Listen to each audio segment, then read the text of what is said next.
And we are co-hosts today for this live red carpet event as we are awaiting the opening ceremony of the 51st meeting of the Conference of Heads of Government of the CARICOM community, the Caribbean community, or CARICOM.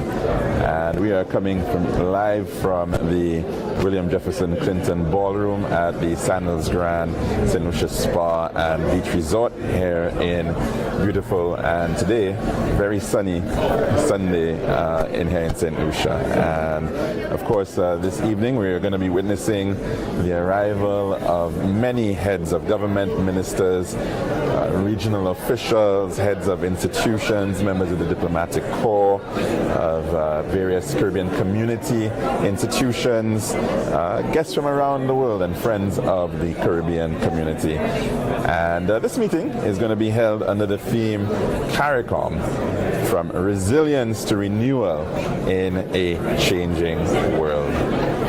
Merci. Pour ça, nous voulons bienvenue tout le monde encore. Comme Alex en dit, nous allons célébrer CARICOM, c'est 50e meeting, c'est chef événement, c'est pays CARICOM. En cette ici, qui a commencé aujourd'hui et qui a bout le 8 juillet, quand nous avons regardé quelle manière nous avons changé de position, nous, à des positions de résilience, et fait mouvement pour nous briller l'économie, à côté, la terre continue à changer. À un moment ça là, nous voulons bienvenue aussi ces membres, ces pays, l'espagnol. Bienvenue todos los televidentes de los países hispanohablantes. En este momento estamos en solidaridad con el pueblo de Venezuela y también el pueblo de Cuba a causa de los dos terremotos y también la crisis en Cuba.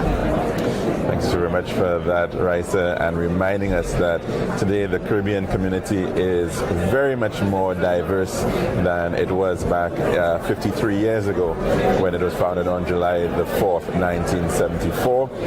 In those days it was a principally and strictly English-speaking setup.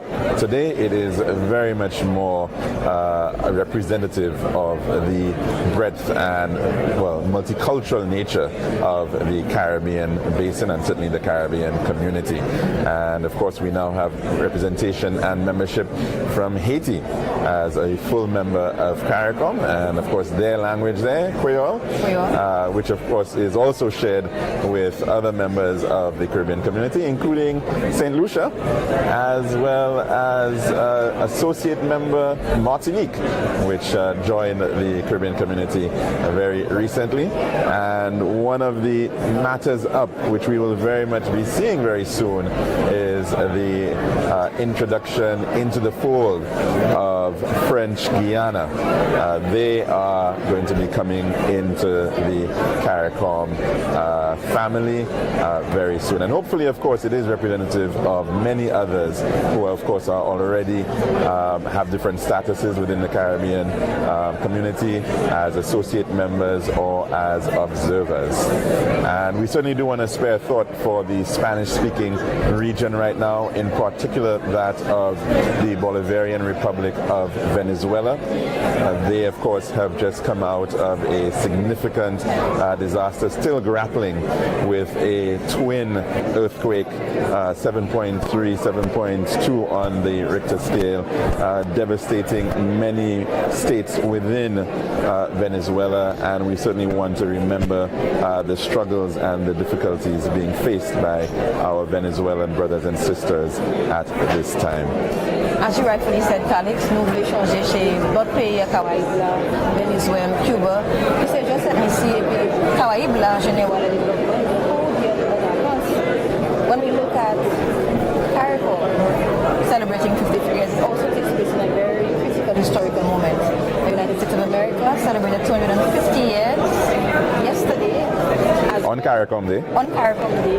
And today, Venezuela recognizes 250 years of independence. So in the Americas, there is a lot of history, rich history that is shaping even our present today. So I'll be going to today's meeting. Many of the issues being faced involve our various partners from throughout the Americas. And it's also very telling that historically historically, within that context, how CARICOM was part of the journeys of those respective countries as well. Of course, we know of the connection with islands like Barbados and George Washington and the time he spent there, Alexander Hamilton and his connection with Nevis, and even in respect of St. Lucia, Jean-Baptiste Bidault, who born St. Lucian, who was part of the whole Revolutionary War periods and was very much instrumental in the liberation of Venezuela, of the entire of Latin America, because of his relationship with of Simon Bolivar, saving the life of Simon Bolivar. And it's something that certainly was recognized in Venezuela, that a St. Lucian and many St. Lucians and Vincentians went across to Venezuela who fought in that liberation, which is in fact being marked over in Venezuela today, of course. And it's interesting as well, that connection with Bidault and Alexander Pétion of Haiti. Those are the individuals who were able to give support to Simon Bolivar in that context. And so it's very much fitting that we are here in St. Lucia on this day, because there are certainly so many of these historical threads that are connected with what we are witnessing here. And of course, the whole history of CARICOM, yes, the big expansion. And it's rooted in a history of cooperation. Cooperation CARICOM land. And even before CARICOM into the formal organizations, when we think about the very establishment of the Caribbean by indigenous peoples, the Kalinago have their own forms of cooperation that are written down throughout history. So cooperation is a necessity for us, whether it was 215 years ago or even 53 years celebrating the anniversary of the signing of the Treaty of Chaguaramas. We understand that regionalism is important, and the representatives we have in the room today that our audience may see intermittently as we open up today's broadcast represent the very fact that cooperation is necessary in a changing world. We certainly all have to pull together, and St. Lucia has been a part of that journey. The first regular heads of government meeting that was actually held in July of 1974 was held in St. Lucia. Prior to that, of course, in 1973, there were the four traditional members, of course, your Barbados, your Jamaica, your Guyana, Trinidad and Tobago, but the significant expansion which came the following year, in 1974, St. Lucia was very much in that mix, with that meeting being held there. At that time, under the chairmanship of John Compton, who was the premier of St. Lucia at that time, and we saw a number, I think at least 6 countries acceding at that point and having their first opportunity to meet. And that was actually the first meeting of the CARICOM heads of government. And so today, now that we're witnessing the 6th meeting of being held, hosted by St. Lucia, it is certainly very fitting that we remember the contributions of those who have gone before us, who were certainly the pioneers of building up this region, this regional project, over 50 years on at this point in time, but still very vital to the success and the pioneering spirit of over 16 million people who are now in the Caribbean community. When you think about Caribbean development, and perhaps CARICOM, doesn't think about one institution, but there are several institutions working collaboratively, about 18 institutions and 7 associate institutions that are working in areas of education, economic development, justice, disaster management, agriculture, economic development. So, nous avons divers côtés nous travailler ensemble, le développement, l'éducation, santé, et bien pour ces citoyens citoyennes. And so many people might ask, what is the purpose of CARICOM? CARICOM is for the survival, the renewal, and the thriving of the average Caribbean citizen, and also our partners in Latin America and beyond. And I think this is definitely a message that the incoming chair of CARICOM, the Caribbean community, is bringing to the fore. Of course, the Honorable Prime Minister of St. Lucia, Honorable Philip Joseph Pierre, is assuming the responsibility for the next 6 months as the chair of the Caribbean community. And he is advocating for a people-centered Caribbean community. It certainly cannot be enough for the region to set up institutions. People must know about these institutions. They must feel these institutions and ensure that there is that direct connection between the Caribbean community, that Caribbean project, and the lives that these individuals are living on a day-to-day basis. And there's so many institutions that benefit the average Caribbean person, but we often don't even know about them. And that, I think, is the sad aspect of it. I mean, we look at education, for example, and we think, what is Caribbean, what is the CARICOM doing in education? And then when we look at, you actually have the Caribbean Examinations Council being very much present in terms of steering the curriculum, in terms of the direction of ensuring that we have good qualifications, and that is all very much part of that CARICOM project. Of course, even predating the arrival of CARICOM from 1948, we had the University College of the West Indies, and now, of course, it later on became the University of the West Indies, and we're very privileged to have both gone to that institution, and it has certainly been able to do not just the education aspects, not just the academics, not just the human resource development, but really the leadership building and the ability for people to literally connect, and to bring people together. And so that's the power of the Caribbean project that we are witnessing here today.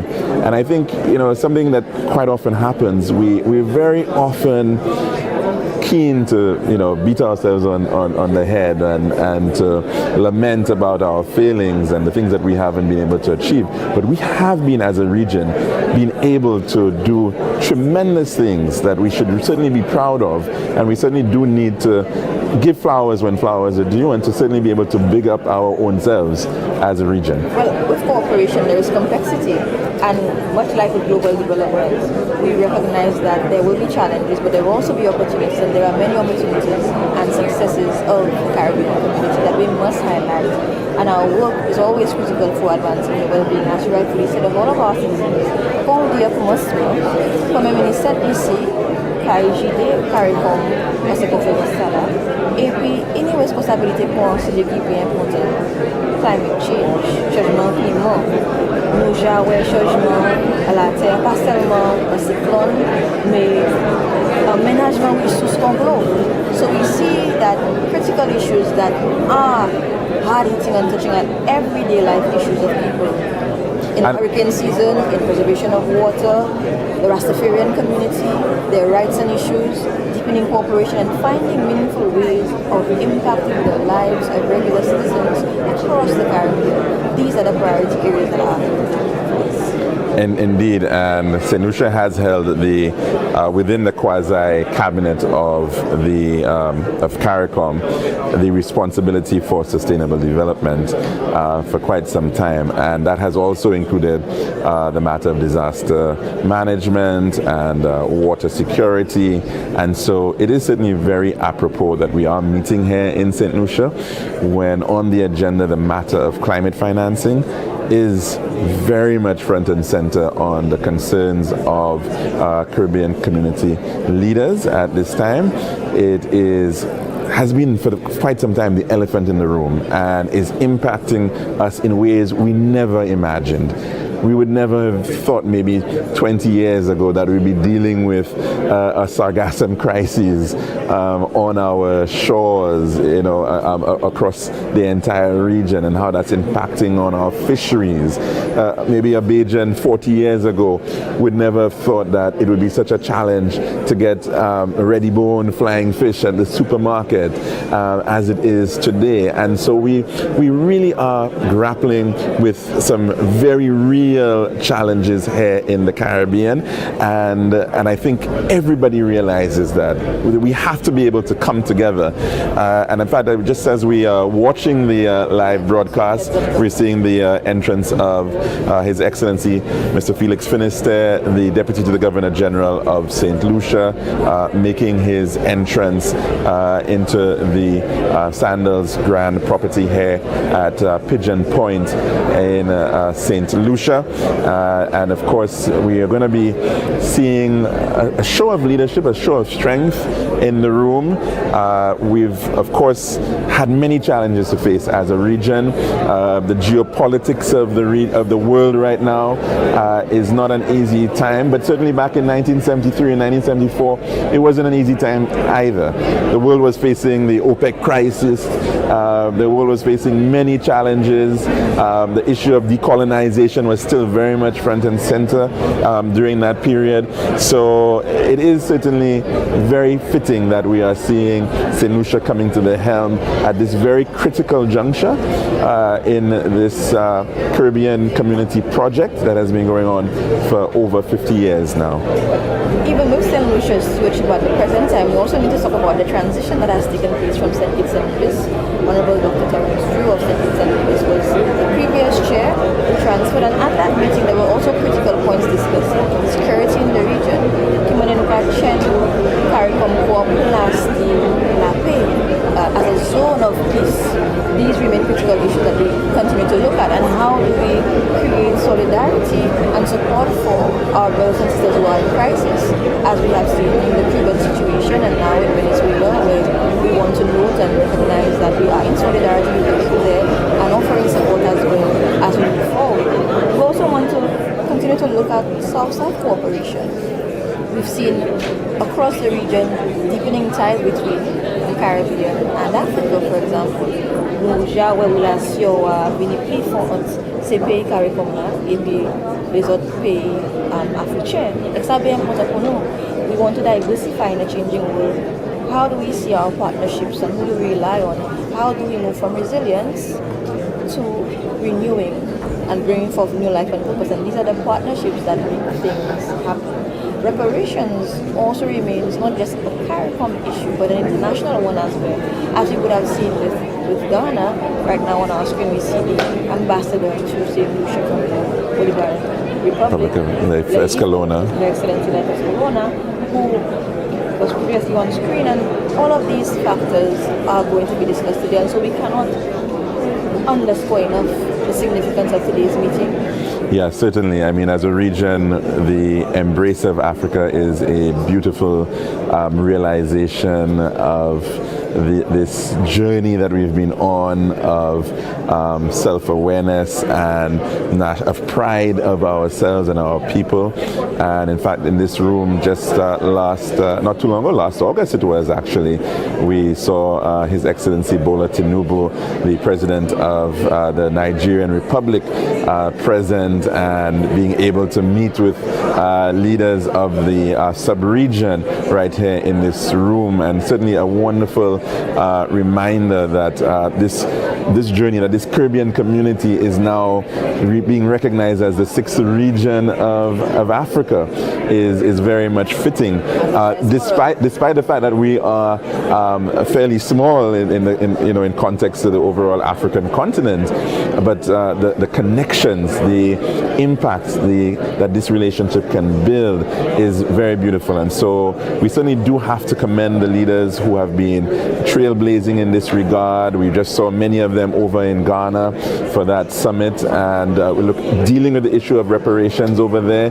Of course, the Vice Chancellor of the University of the West Indies, Sir Hilary Beckles, has been really pioneering this effort and bringing it into the scientific realm and getting the data, providing the sound bases on this matter. And of course, it is going to be discussed on the sidelines of this conference. I think tomorrow, in fact, there's going to be a reparations conference, reparations forum, and so quite fitting that this matter is, of course, coming up and is being put on the table, and to show that, look, as a region, we can maturely deal with the past, we can deal with it objectively, and we know the impacts that it has had, and we are certainly going to ensure that what is due to the Caribbean, what is due to our people, is actually realized. And I think it's important that our leaders are willing to take that step. Hearing at this time that attendants are asked to be seated. We want to remind our audience that we're going to be hearing critical discussions throughout our program from a number of individuals, including Dr. Carla Nathan Barnett, Secretary Secretary General of CARICOM. We can see Honorable Prime Minister of Barbados, the Honorable Mia Amor Motley, and her delegation coming into the resort at this time at Pigeon Point. As well. Decon Mitchell, the Honorable Decon Mitchell, is very much present, and looks like she is doing a brief on-the-shot interview, no doubt about it, at this time. As you would have mentioned earlier, while we talk about cooperation, a critical part of cooperation is to communicate with the people what is actually happening. Because a lot of work is happening, but if it's not communicated effectively to the citizenry, it becomes a silo. And we really want our people to be part and parcel of this people-centered approach to regional development, where they understand that the issues discussed here impact their daily lives in every way, shape, and form. So apart from climate change, we're looking at growing in CSME, food and nutrition security, which is very critical as well. And we've seen how movements in other parts of the world are impacting the way in which our people can eat and can afford to pay for food. Qui m'a dit nous a joué manger, il y a un bon fruit. Nous avons au niveau de la terre, nous ne dépendons pas tellement à ce manger qui a sorti étranger, qui m'a dit nous a fortifié pour l'agriculture à ces pays nous-mêmes. It's so vital that you're saying, indeed, Raisa, because water security, food security, energy security have to be foundational aspects of the Caribbean community. I mean, I could speak personally about it. My father, in fact, Sir Calix George, was the executive director of the Caribbean Agricultural Research and Development Institute for a number of years, based down in St. Augustine in Trinidad. And the challenge is, of course, there's a significant amount of research that has been done into the matter of food and crop development and livestock production in the Caribbean. Has been very rich. You know, we had a whole history of that through the Imperial College of Tropical Agriculture down in Trinidad, and the work that has been done by many Caribbean agronomists.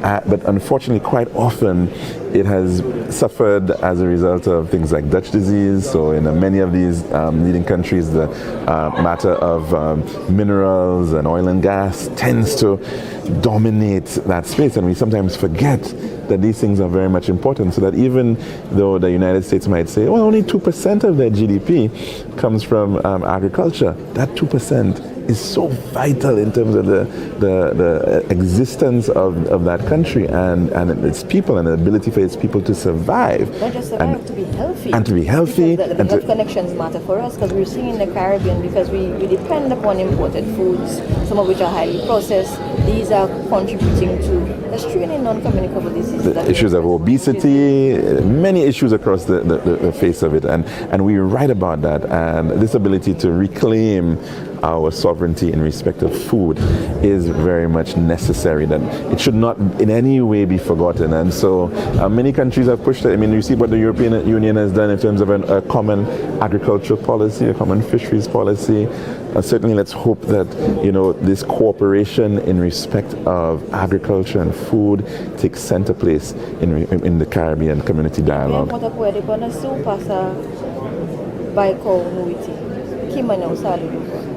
Food is essential in so many areas, not just for the basic survival of citizenry, but also for commerce and development. And we see it impacted not just in shipping and costs of food items, but also on the discussion of climate change. The fact that we see El Nino becoming more intense dry periods. We are seeing a complexity of different issues that are impacting Sosekama, SNEC, Nia Dominique, Eglonpe. The issues of drought that's impacting us, the issues of, as you said, in the fisheries sector, and how, you know, the changes in the temperature of the seas is impacting the fish and the amount and the quantity of fish. It is very far-reaching, and we have to be able to look at it in all its various facets, the science behind what we have to do to make the changes. But I believe there is a lot of opportunity and a lot of hope.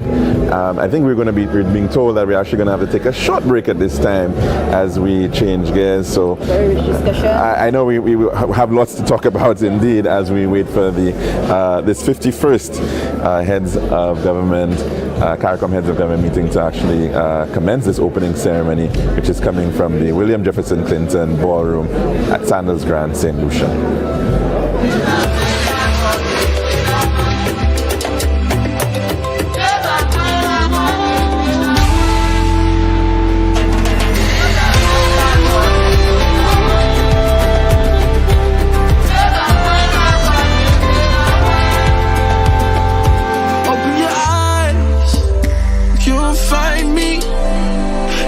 place where I always knew I belong.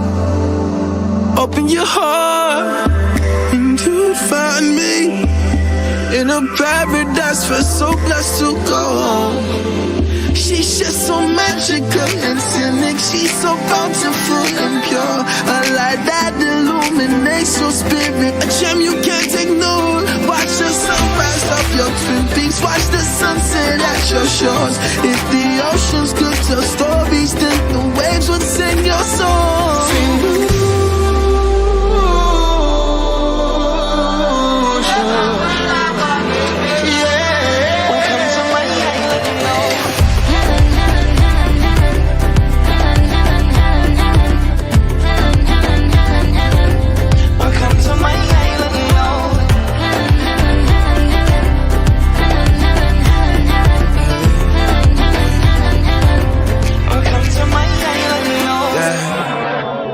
wake up with a smile cause I'm just so happy.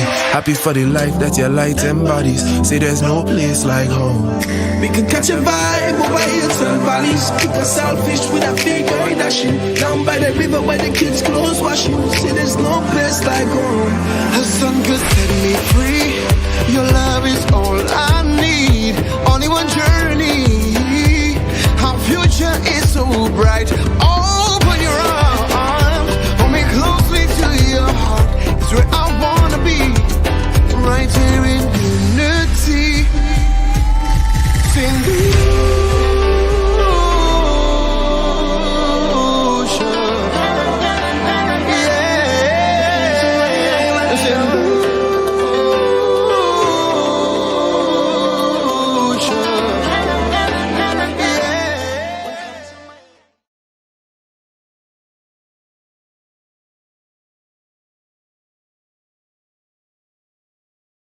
opening ceremony.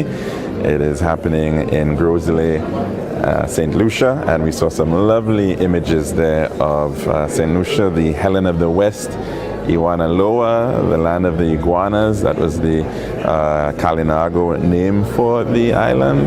La Fidel, it was also called at one point in time as well because of its loyalty to the Republican revolutionary fervor at the time. And of course, we all know it as Setlisi, and the place we call home, Raisa. Yes, bienvenue encore pour tout le monde qui a le programme. Nous, pour Alexis, nous en Setlisi côté 50e meeting, c'est chef gouvernement, c'est pays CARICOM. Quoi pour nous pas discuter de la bien important pour la vie citoyenne Caraïbe là, pour changement climat, éducation, justice, santé. All of these issues that we previously discussed before our break are critical, and it reiterates the point that one country cannot do it alone. The complexity of what is happening and the level of resource constraints for one small island developing state would not be enough. And it has always been the passion and belief of our leaders of old, and I think back to Sir William Arthur Lewis, Nobel laureate from St. Lucia in economics, and very early on, one of his early theses was on the matter of industrialization in the British West Indies, as he called it, and it's still relevant to today, and the realization that you have to come together, and he was so very much keen on that even when he took up the leadership at the University of the West Indies, and the need for the Little Eight, as it was known at the time, to be able to be part of this broader project of the Caribbean community, and establishing a new campus at Cayville, your alma mater, and now we're seeing, of course, in Antigua and Barbuda, another campus going up there. And I think the OACS, albeit we're small, a small sub-region of the Caribbean community, we certainly have shown the power of coming together, of remaining together, whether it's in terms of the currency, the Eastern Caribbean dollar, in fact just marking 50 years this week of being pegged against the US dollar on a fixed rate, the other successes in terms of our court, our common court of appeal, the Eastern Caribbean Supreme Court, which has had again a very long history, and it's also based right here in St. Lucia. The OECS Commission up on the Mon, and of course Dr. Didicus Jules, just recently being reappointed to his 4th term, heading that institution. And I think we've seen that idea that yes, we're small, but if we stick together, great things can happen. C'est pas seulement pour nous avancer, pour réaliser différents. Mais en même temps, nous jouons nos difficultés, nous savons parler qu'on voit.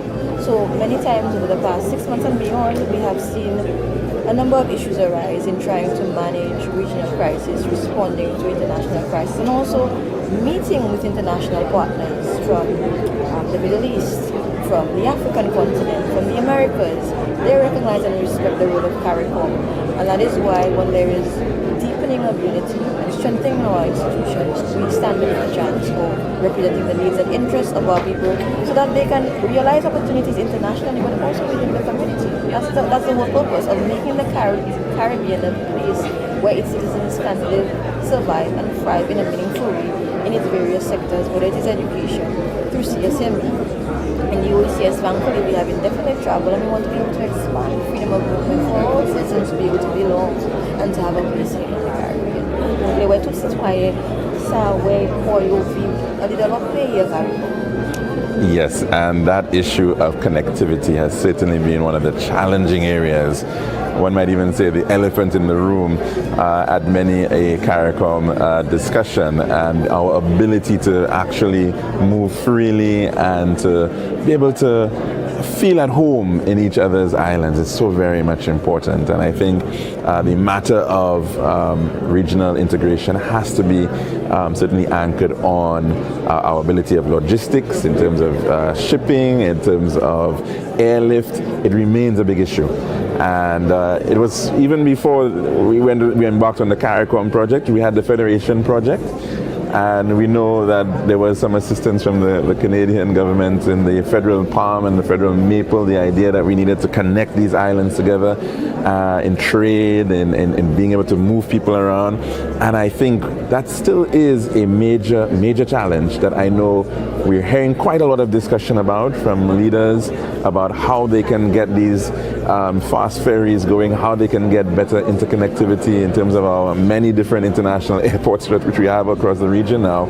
And I think it's definitely one of those things we've got to be able to unlock if we are going to be seeing that kind of real integration of being people moving freely around the region. Of course, as well, the Caribbean single market and economy. We've seen some significant steps of late in terms of the matter of free movement of people, as you pointed out, and hope we can see a number of other countries come on board in terms of allowing this free movement of their citizens. Another important point about the CSME is really for competitiveness. Human say plus business sa operate the money and the late tribunal of Jamaica spoke about the size of our firms and the need to build within the region firms that are competitive, that can produce products of quality to actually engage with the rest of the world, because our firms are so tiny. He utilized the term nano firms to actually refer to them given the scale and what we're actually competing with. So while we're trying to build within, preparing for the outside world. Earlier on you spoke about logistics, Alex, and an important part of the CARICOM Secretariat work is actually trying to look at how do we bring data to inform decision making. Because while we know these issues exist, while we know our goals, we cannot make decisions without being informed in the right way. And what CARICOM is looking to build is a 2030 round of population and housing consensus information. How are we going to serve our various islands? What are the resources available? And you can't spot pick this, you need to actually know this information. Because we shash be able to go to CARICOM, we have to have a consensus of what is happening within the various islands, the peculiarities, opportunities as well, to be able to plan accordingly. Oh, no, certainly. To measure is to know. A good friend of mine always makes that point, Mr. Laura Jappier, and he's spot on. You have to be able to know what you have. And you said we're tiny, but when you look at the whole of CARICOM, you're talking about 16 million people. That's that's not too small, you know. I would say. I mean, when you look at the area of all of CARICOM, you know it's larger than the United Kingdom, right? I mean, Guyana alone is larger than the United Kingdom almost. So we certainly have a lot of resources, and it's about how do we ensure that we are looking at those resources as a whole, and not segmentalizing our approach to various issues, and especially on the matter, as we were just speaking about, movement of labor. I think the realization has come to a lot of Caribbean community countries that, especially looking at our demographics right now, we're going to have to start significantly opening up to that matter of allowing individuals to be able to move a lot more freely, because that's when we're going to be seeing CARICOM being supercharged. That's when we're going to be seeing real opportunities in other sectors that are struggling at this point in time.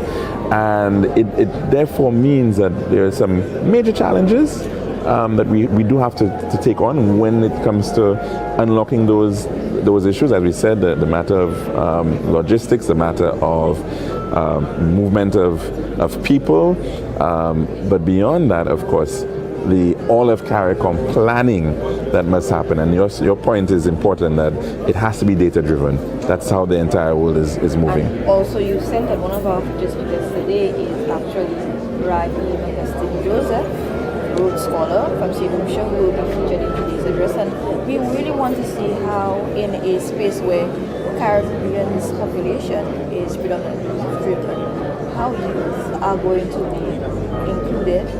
How they're going to drive leadership opportunities and be part of the discussion, not as tokens, but as formative actors. Imagine jeunesse jouer un rôle de développement, ces pays CARICOM, nous les bâtissons. Oh no, our young people in the region are doing remarkable things. I mean, we just saw Julian Alfred, for example. She's not even 25 yet, and she certainly has shown the power of the region when it comes to our ability to make a mark, you know, in the Olympics, and what she being able to be St. Lucia's first winner there. I mean, it's clear the whole idea that smallness is a hindrance to development. We can't make that argument again, right? We just witnessed Cabo Verde in the World Cup, right? 500,000 people. Before Cabo Verde, and Curacao. We've had representation right here. We had Curacao right here, which is of course also an associate member. 150,000 people. You know, we've seen representation in the region already in that regard, and the young people are certainly the ones who are leading that charge. And again, it's one of the projects that I think has been very passionate by the new chair of CARICOM, Honorable Philip J. Pierre, this youth economy concept that he has pioneered, and giving the opportunity for young people to be able to start their own businesses, for them to be able to dream and realize, well, you know, yes, we may be making a few mistakes here and there, but that's okay, right? You learn through your mistakes as well. And so giving those opportunities, those chances to our young people are very much important for the success of our region, for us to be able to realize the amazing potential that we already know that we have. Yes, and not just our young people, but our region is relatively young still. While we say that CARICOM celebrates 53 years, many of our nations are not really 53 years in terms of legal, formal independence. And so many of the countries inherited spaces where the foundations for critical and sustainable youth development did not exist. So we are in the process of creating these foundations for our youth to actually develop. And you touched on smallness. Smallness also leads to a measure of intimacy that the rest of the world does not have. In our own communities, we see that because we know one another, it can lend itself to strengthening our streets, building upon things that we already know, in being able to see, okay, what are the resources that we see in the shore of Barbados and what forms of collaboration can actually happen. So we do not want to start from the default position that smallness is a disadvantage, but if utilized wisely, it is an opportunity to pivot in such a way that there is a level of connectivity and that perhaps largeness could not provide. So smallness is not a disease, it's not something that's a disadvantage unless we make it one.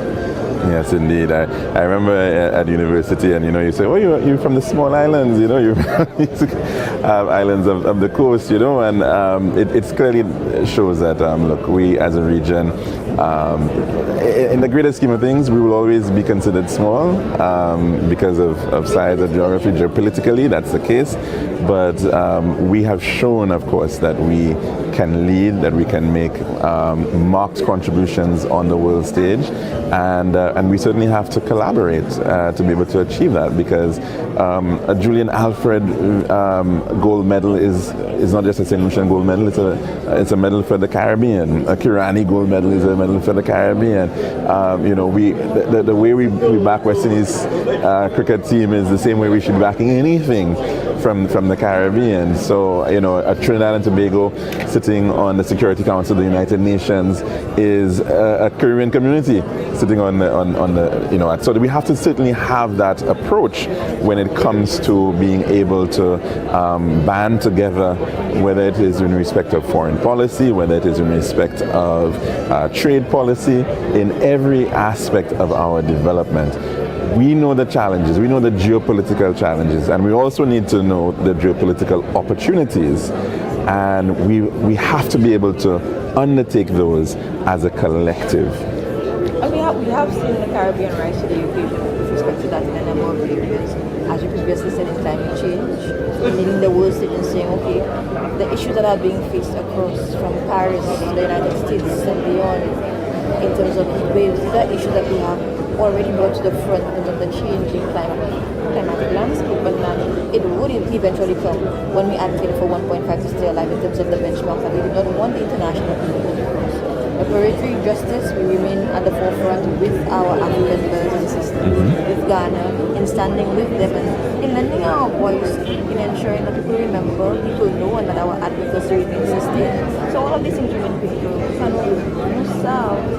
Ce pays CARICOM là, ce pays Caraïbes là, nous j'ai fait travail pour faire voir nous plus gros à des différentes organisations pour jouer une justice, pour faire changement climat et pour l'innovation aussi.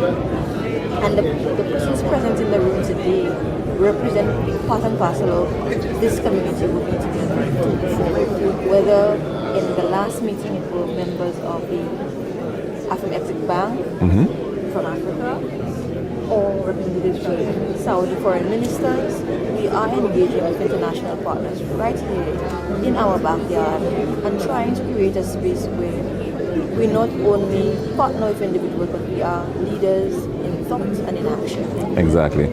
And I so very much love that line, think global, act local, because it really epitomizes exactly what has to happen with the Caribbean community, with our islands, and exactly that message that is being brought forward by the new chairman of CARICOM, Honorable Philip J. Pierre, that we've got these great and grand ideas, but it's also very important that it is communicated, that it is felt by the individual who might be in St. John's, Antigua, or might be in Castries, or might be in Soufrière, or might be in V4. So it's really important. And in fact, as we were saying, so here comes in the Honorable Prime Minister of St. Lucia, Honorable Philip J. Pierre, and his family as well coming to join him, and he is going to be joining a very august assembly of dignitaries in the Sandals Grand Resort in the ballroom, William Jefferson Clinton Ballroom, and of course the outgoing chair of CARICOM, Dr. Terence Drew, Austin Kitson Nevis, is handing over to Prime Minister Philip Pierre at this ceremony today, both being part of that bureau. We're also, of course, going to be hearing from, as you mentioned earlier on, Mr. Raim Augustine. He's Augustine Joseph, I should say. the feature speaker for today, and such a brilliant young man, a legal mind, and also right now I think over in Oxford, and a Rhodes Scholar as well, sharing with us his vision and his passion, certainly very, very passionate about the Caribbean community and Caribbean integration. And so certainly lots of entertainment as well up on this evening's event. We're also, of course, going to hear from the Minister of External Affairs, International Trade and Civil Aviation and Diaspora Affairs of St. Lucia, the Honorable Alva Baptiste. Quite an orator himself, a very passionate man as well in terms of Caribbean relations. Alex Morning, where for Minister Isikai, proposition du chef de meeting sala, poste Isikai GP, and for TGS Constitution Piment, qui parle Piment et puis les autres, qui parle c'est bien important pour cérémonie ça aujourd'hui. Par exemple, on est à Alba Baptiste, qui est le ministre des Affaires étrangères ici, nous avons aussi en jeunesse, l'intelligent. Right, parle de religion pour développer religion. Et puis, aujourd'hui, passer au jeu, on fait ça à la porte. Quand il commence aujourd'hui, et puis, les autres joueurs, quand ils sortent. Dernier meeting qu'on fait ça là, c'est Kitts. Nevis, nous avons différents. Il faut bagaille qui est fait. Par exemple, nous regardons qui manière CSM ça en passé, qui manière nous ça pour l'occasion pour le développement en ces pays CARICOM là. Nous parler en sous affaires sécurité, qui manière nous ça ménager c'est là qui a fait différents pays. En Caraïbes là par exemple, en Cuba, en Haïti, depuis au Venezuela. Nous citons par exemple le secrétaire d'État pour l'Amérique. Marco Rubio, à Caraïbes, la parlé à celui qui a affecté ni CARICOM et puis l'Amérique aussi. Nous parlons à la réparation et puis aussi coopération entre Afrique et puis CARICOM aussi. Indeed, and of course that meeting was very much sought after, and like I said, there have been 6 meetings held in St. Lucia. 6 CARICOM heads of government meetings, and the first one being back in July of 1974. I think there was another one in the 1986, and then as well a very famous one. It was actually the 25th anniversary of CARICOM in 1998, and at that time we were graced by none other than the President of South Africa at the time, the great late Nelson Mandela. And I think many St. Lucians have a very fond memory of that event, which was held. There was in fact a massive open air ceremony at the Mindu Phillip Park in Marsha, the constituency of the current Prime Minister, on that occasion. And it really was that one would say sort of the beginnings of this desire to rebuild and to build this bridge between the Caribbean community and Africa. And I think looking on now, nearly 30 years on, I think many people would be pleased to see the kind of progress that has been made in respect of that journey.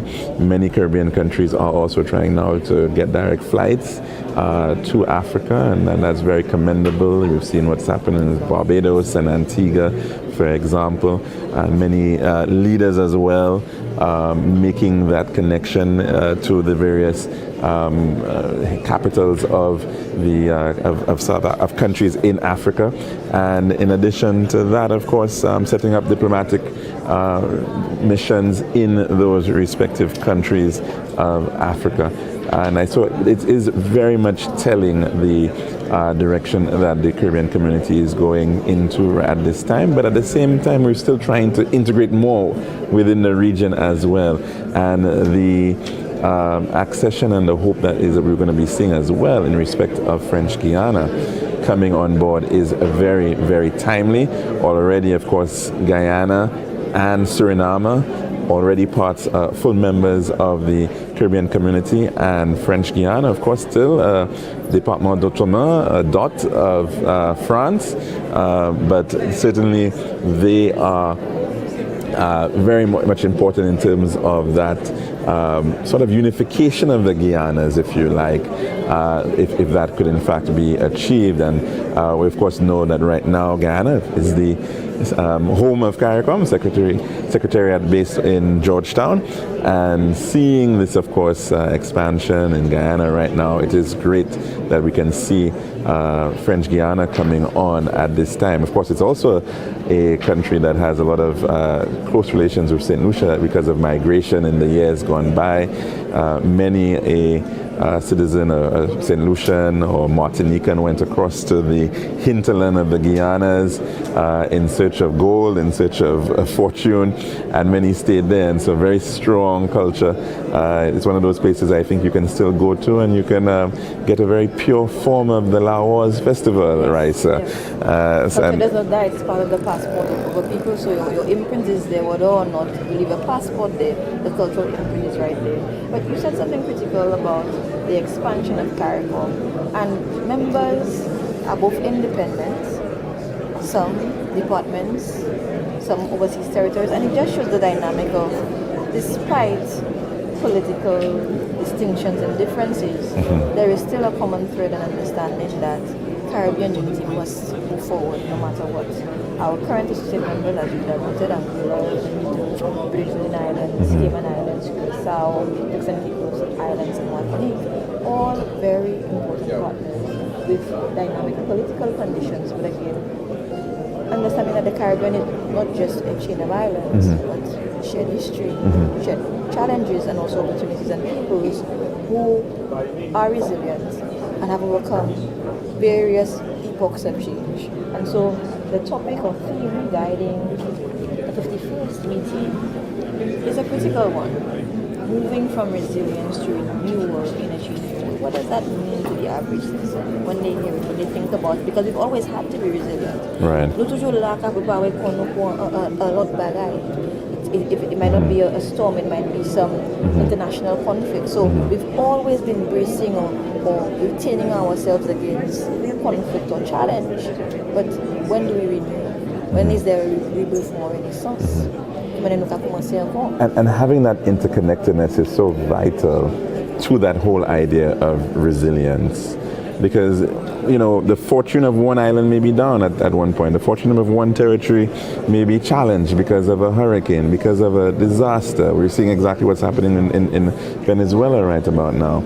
And so you've got to be able to have friends, family who you can rely on. That is the strength of resilience. And it's the reality of the world, you know. You never know when your fortunes may change. And so we've seen that in the Caribbean for a very long time. When things were down in respect of many of these islands in the Lesser Antilles, they looked for fortune by heading to the cane fields of Cuba. They went to out of the Caribbean, of course, but within the Caribbean, many went to the Guianas. They went to Guyana. My grandfather was born in Panama. You know, I mean, so you had a lot of certain connections that relied on people being able to move, being able to keep those family connections across the islands, and it is a vital aspect. So certainly resilience in any system requires interconnectedness. That's how we build redundancy. That's how we build, some strength in our system. And it's important that we plan with that in mind in respect of the region. We've seen it, of course, in terms of SEDIMA, in terms of efforts at renewable energy, for example, or SECRI. We're seeing a lot of efforts in being able to pool together our resources. For CARICOM, with COVID. Yes. So we have to be able to do that. There's no escaping it as a grouping of small island developing states. And of course, yes, we have a few mainland territories. Yes, but the reality is that we're all very small in this mix, and we certainly have to come together to become more resilient. But we can't just be about resilience, we also have to be about thriving, and that's where I think the renewal is also very important. and renewing some of these grand objectives that we've always had. So CSME, for example, being a very critical one in the mix. The idea that we can certainly do a lot more in terms of trade within ourselves and movement within ourselves. Who's to say that, you know, we maybe get to a point where we may have to be considering a common currency? I mean, that's been touted before.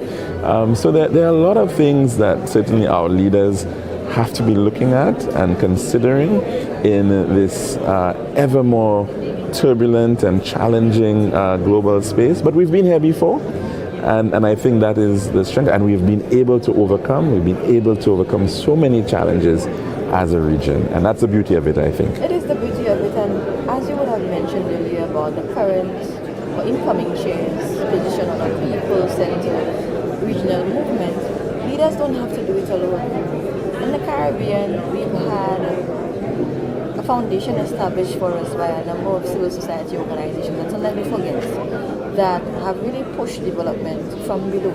And perhaps in this renewal, we not only look within formal high-level institutions, but looking at the institutions that work well in communities across the Caribbean, from Trinidad and Tobago to Anguilla to Guyana and beyond, and in St. Lucia, to understand ourselves a lot better, and from a perspective of understanding what are your cultural nuances, what are your niche areas that do not necessarily require a high level of capital inputs, but again you can leverage cooperation among individuals perhaps to resolve issues of security. We often think, for example, that police forces are the only ways of resolving crime management. But what about a community-centered approach where the community designs for itself, knowing its partners, the issues that are actually at the forefront? And it goes back to our previous discussion of what is the data driving the renewal. Good afternoon, distinguished guests, ladies and gentlemen. May I kindly invite everyone to please be seated as we prepare to begin the opening ceremony of the 51st regular meeting of the Conference of Heads of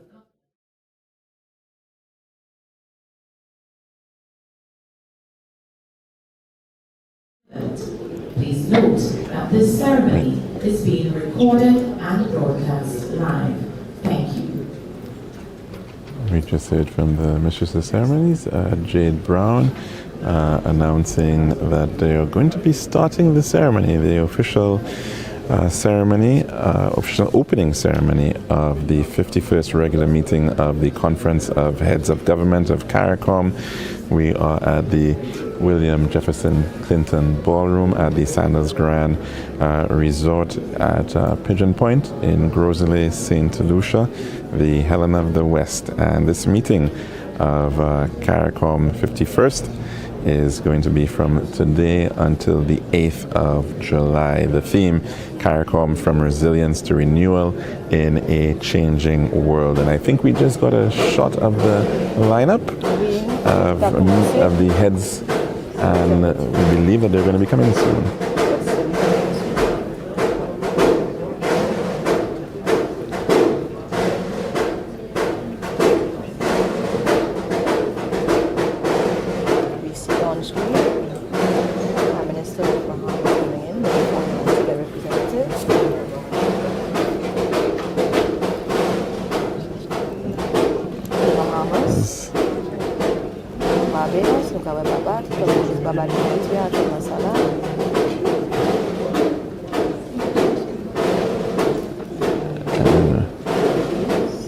The Honorable Prime Minister of the Commonwealth of Dominica, Dr. Mr. Roosevelt Scarrett, the Honorable Deacon. His Excellency Dr. Clarence Henry, escorted by Alan K. Madu, a youth development professional at the 2024 the Youth of the Year, recognized for her leadership and commitment to youth empowerment.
Belize, Honorable Anthony Sylvester, Attorney General, escorted by Malika Destan, two-time captain of St. Lucia's Senior National Netball Team and most valuable player of the 2025 ECCB International Netball Series. Honorable Roosevelt Skerrit, Prime Minister of the Commonwealth of Dominica, escorted by Arch Ferdinand, a 9-year-old student of the Lady Gordon Opportunity Center whose resilience and growth have inspired those around him and who has a love for football, reading, and animals. Honorable Dick Mitchell, Prime Minister of Grenada, escorted by Matthew George, 2025 Youth Innovator of the Year, recognized for his academic excellence and innovative thinking. His Excellency Dr. Mohammed Ifran Ali, President of the Cooperative Republic of Guyana, escorted by Maiden Nestor, one of St. Lucia's most accomplished female basketballers who also joined the Chicago Sky of the WNBA earlier this year after a record-breaking collegiate career. His Excellency Alex Didier Fils-Aimé, Prime Minister of the Republic of Haiti, escorted by Jaden John, an aspiring agriculture student whose passion for farming, entrepreneurship, and table tennis reflects his commitment to excellence, service, and personal growth. Dr. the Most Honorable Andrew Holness, Prime Minister of Jamaica, escorted by Madiba Charles, the top performer in the 2025 CPEA for St. Lucia and the OECS, who now attends the St. Mary's College, alma mater of the Nobel laureates Sir Arthur Lewis and Sir Derek Walcott.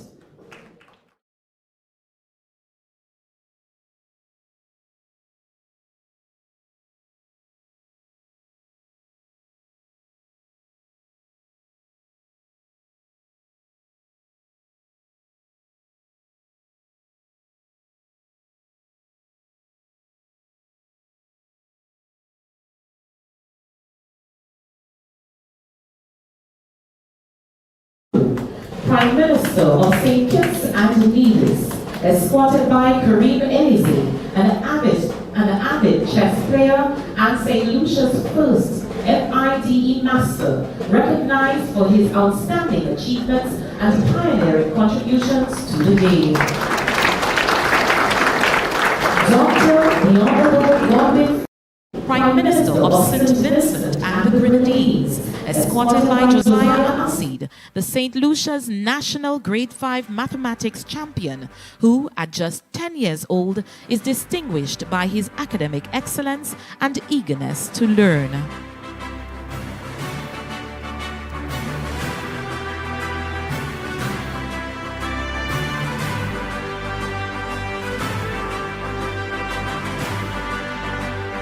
Representing the Republic of Suriname, His Excellency Melvin Bouver, Minister of Foreign Affairs, International Business, escorted by Justin James, the reigning undefeated national chess champion of St. Lucia, recognized for his remarkable success and dominance in the sport.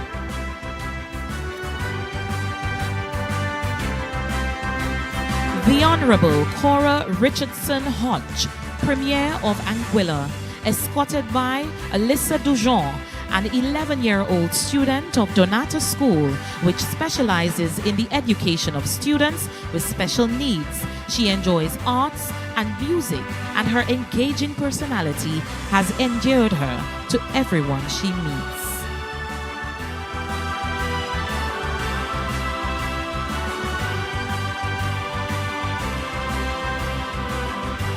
We acknowledge Honorable E. David Burns, who is on his way, Premier of Bermuda.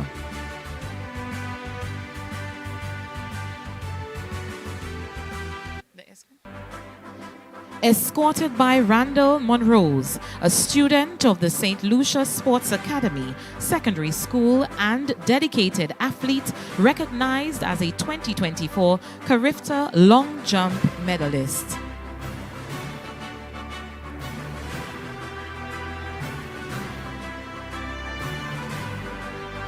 Representing Dr. the Honorable Natalio D. Whitley, His Excellency Bennett Whitley, Special Envoy.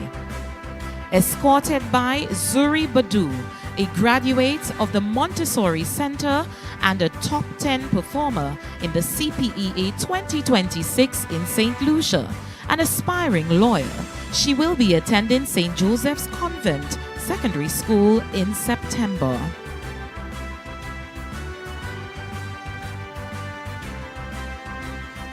Representing the Cayman Islands, the Honorable Isaac Douglas Rankin, Minister for Youth, Sports, Culture and Heritage. Escorted by Zayla Franis, the 2026 Junior Calypso Monarch, recognized for her exceptional talent and contribution to St. Lucia's Calypso tradition.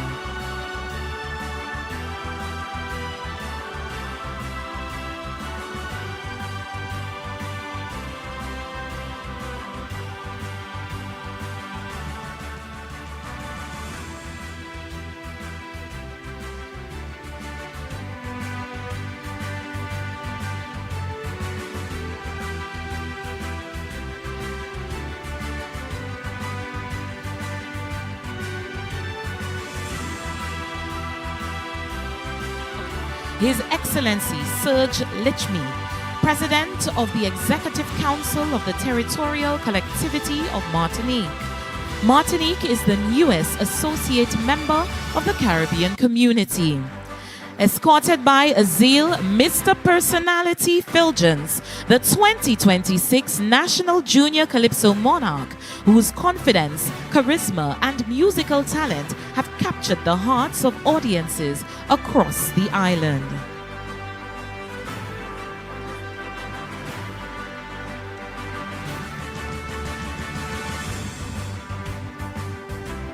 Representing Turks and Caicos Islands, Honorable Jamel R. Robinson, Deputy Premier and Minister of Immigration and Border Services with responsibility for CARICOM.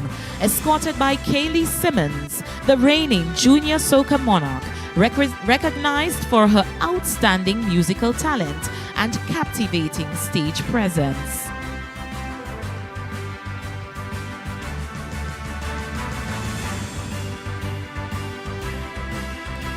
Secretary General of CARICOM, Dr. Carla Barnett, escorted by Jatoya Jules, a proud resident of Denia Riviere, graduate of Ave Maria Girls Primary School and Soca Monarch Queen of St. Lucia.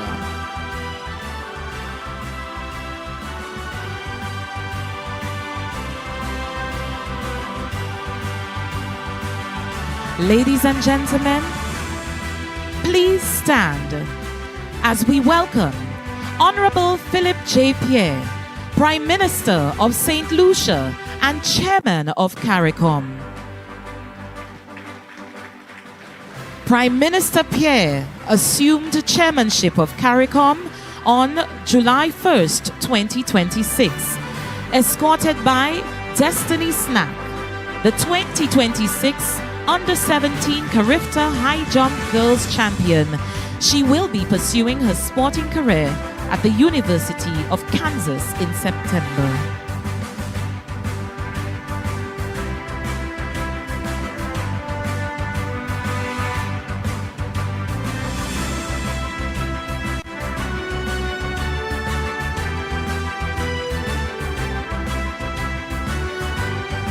We now invite the official photographers from CARICOM, Office of the Prime Minister, and the Ministry of External Affairs to come forward.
Ladies and gentlemen, please remain standing for the arrival of the Deputy to the Governor General of St. Lucia, His Excellency Felix Finisterre, and his spouse.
Deputy to the Governor General of St. Lucia, His Excellency Felix Finisterre, and spouse Silma Finisterre.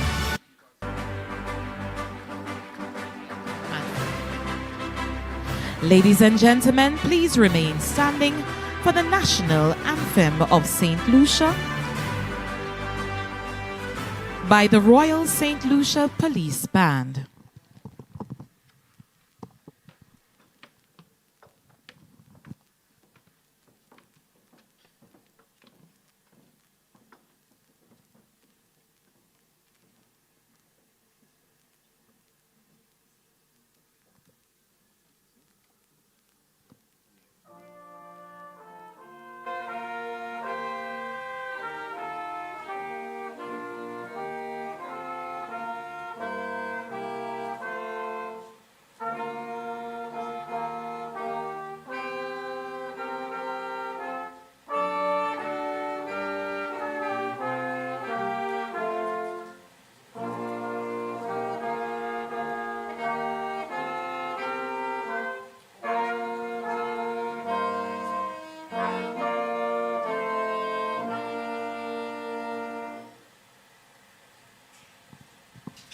Ladies and gentlemen, please remain standing to invoke God's guidance and blessings upon this gathering. We will now have the invocation offered by representatives of the largest denominations of St. Lucia.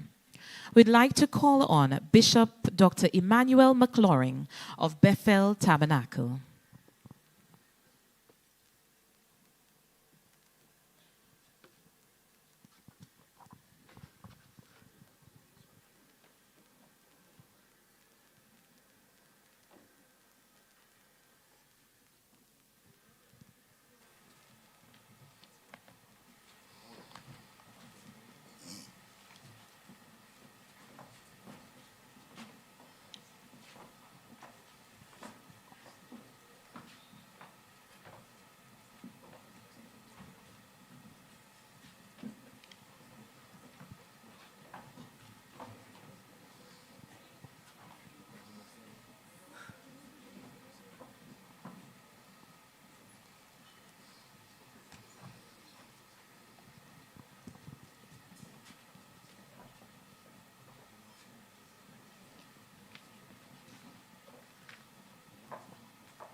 We would like to recognize the presence of the Prime Minister of Jamaica, His Excellency, the Honorable Dr. Andrew Holness.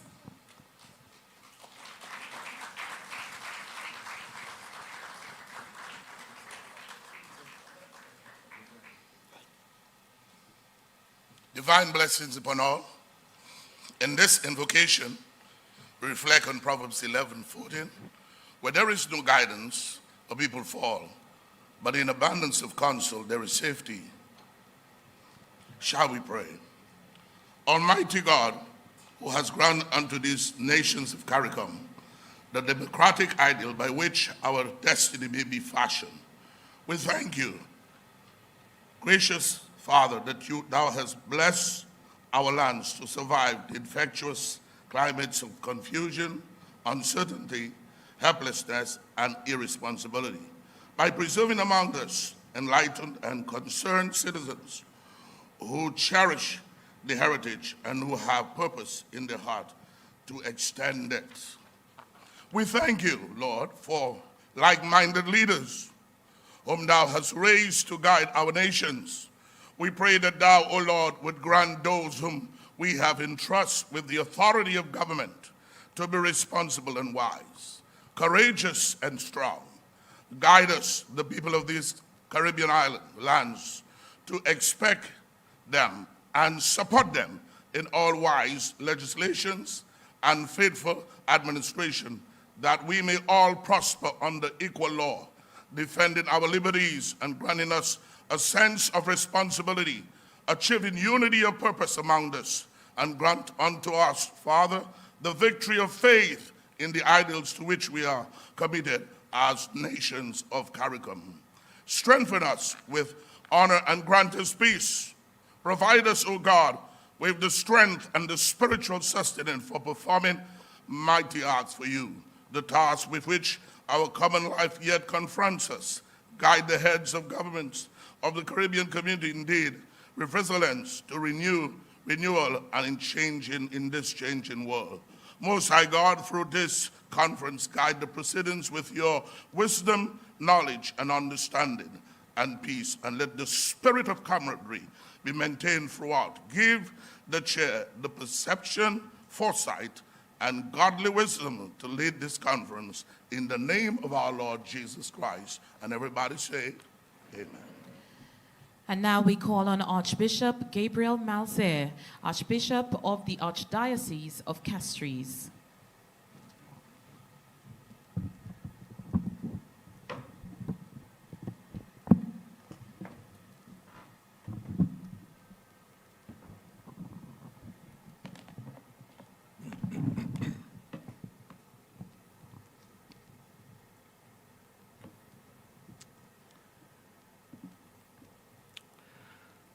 Almighty ever-living God, creator of heaven and earth, Lord of history, and source of all wisdom and peace, we gather in your holy name, in your holy presence, with hearts filled with gratitude and hope, as we inaugurate the 51st regular meeting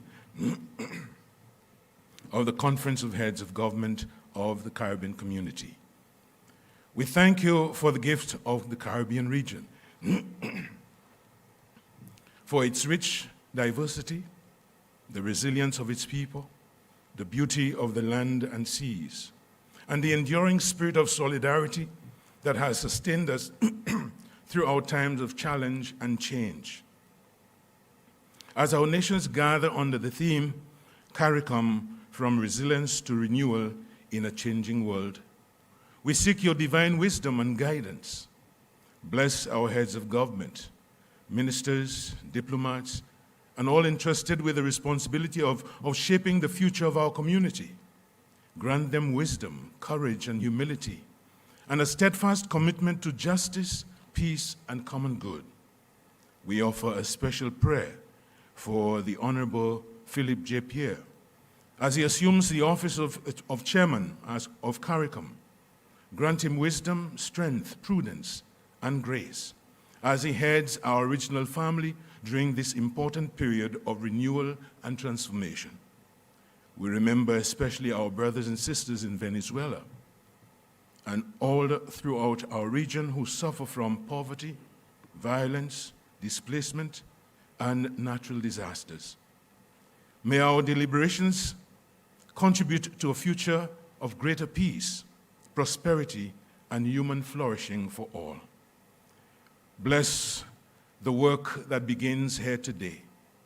Guide each decision, enlighten every decision, and strengthen our shared commitment to unity, resilience, and hope.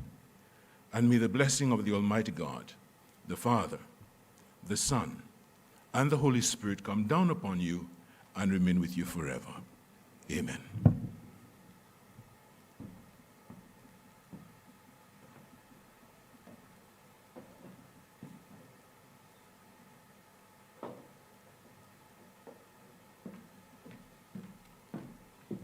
Ladies and gentlemen, please be seated. Thank you, Excellencies. His Excellency, Mr. Felix Finisterre, Deputy to the Governor General of St. Lucia, and Mrs. Finisterre. Honorable Philip J. Pierre, Prime Minister of St. Lucia, Chairman of the Caribbean Community, CARICOM, and Miss Marie Felix, spouse.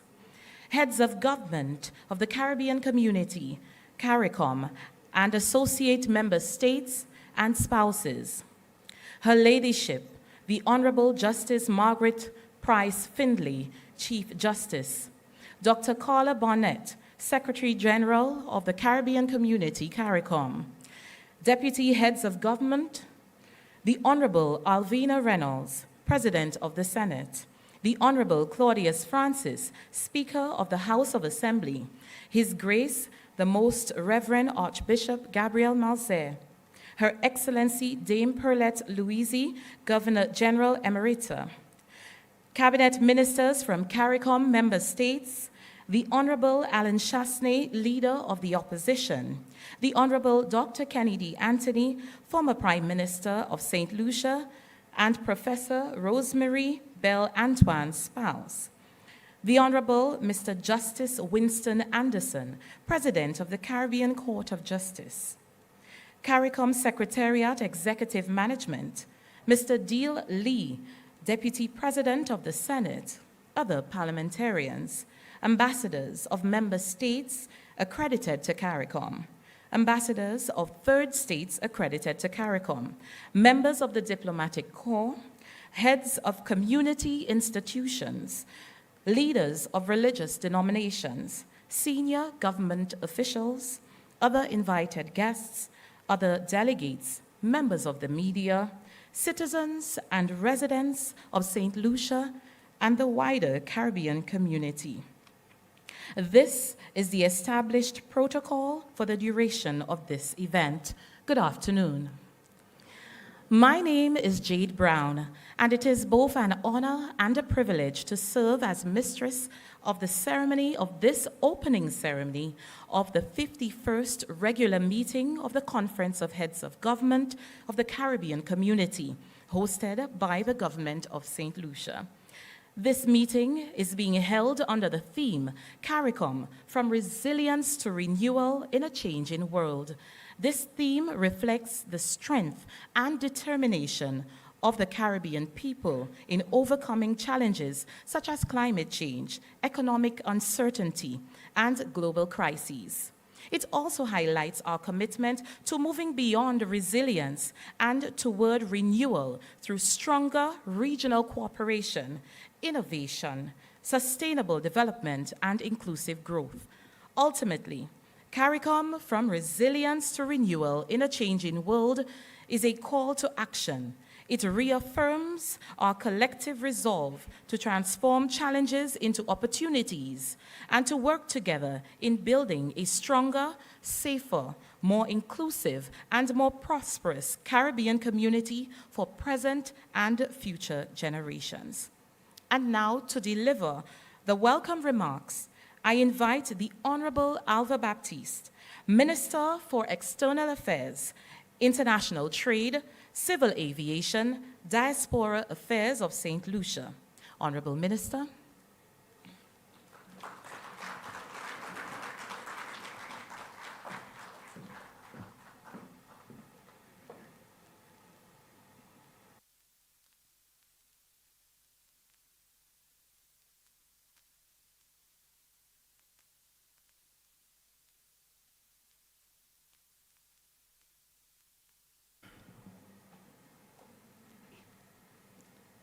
Thank you very much, Mistress of Ceremony. Good evening to everyone. All protocols duly observed. This evening, I am clothed with the important trust of welcoming you to the 51st regular meeting of the Conference of Heads of Government of CARICOM on behalf of the government and people of St. Lucia. I set in motion my brief remarks by welcoming the theme under which this conference is being conducted, from resilience to renewal in a changing world. Because St. Lucia is taking over the chairmanship of CARICOM at a time when the world's situation is very different from the one which prevailed during the birth of the Caribbean community. CARICOM was established during a period characterized by relative global stability when major international disagreements seem to have been frozen in the currents of the Cold War period. In contrast, assuming the chairmanship at this time positions us within a more dynamic and complex international landscape marked by increasing geopolitical tensions, economic uncertainties, and pressing climate challenges. Hence, CARICOM's journey from resilience to renewal is vital in adapting to a rapidly changing global landscape. I also welcome this theme with a profound reverence for the vision of our founding fathers who conceived a united Caribbean region, resilient in the face of adversity and committed to shared prosperity. Their pioneering spirit laid the foundations for an organization that has grown under successive generations of leadership over the past 5 decades and has achieved milestones in promoting regional integration, economic cooperation, and social development among member states. Therefore, while our current heads of government were not largely foremost in fostering the birth and initial dynamics of CARICOM, in welcoming them to this important conference, I recognize that it is with a deep sense of duty that they have come together, unified in the belief that our future depends on accentuating regional interest, adapting to global challenges, and strengthening our collective voice for sustainable development and regional stability. They acknowledge that maintaining CARICOM is essential because it embodies our commitment to solidarity and mutual support, ensuring that the Caribbean remains strong, united, and hopeful for generations to come. Besides, our community is rooted in the strength of our shared history and the foundational vision of CARICOM. Our unity stems from a deep sense of responsibility, patriotism, and belief in the power of collective action for the greater good. The presence of heads, most heads I can see present here today, is a reaffirmation of collective political commitment. In essence, a renewal of shared pledges by each member, underscoring our unified resolve and dedication.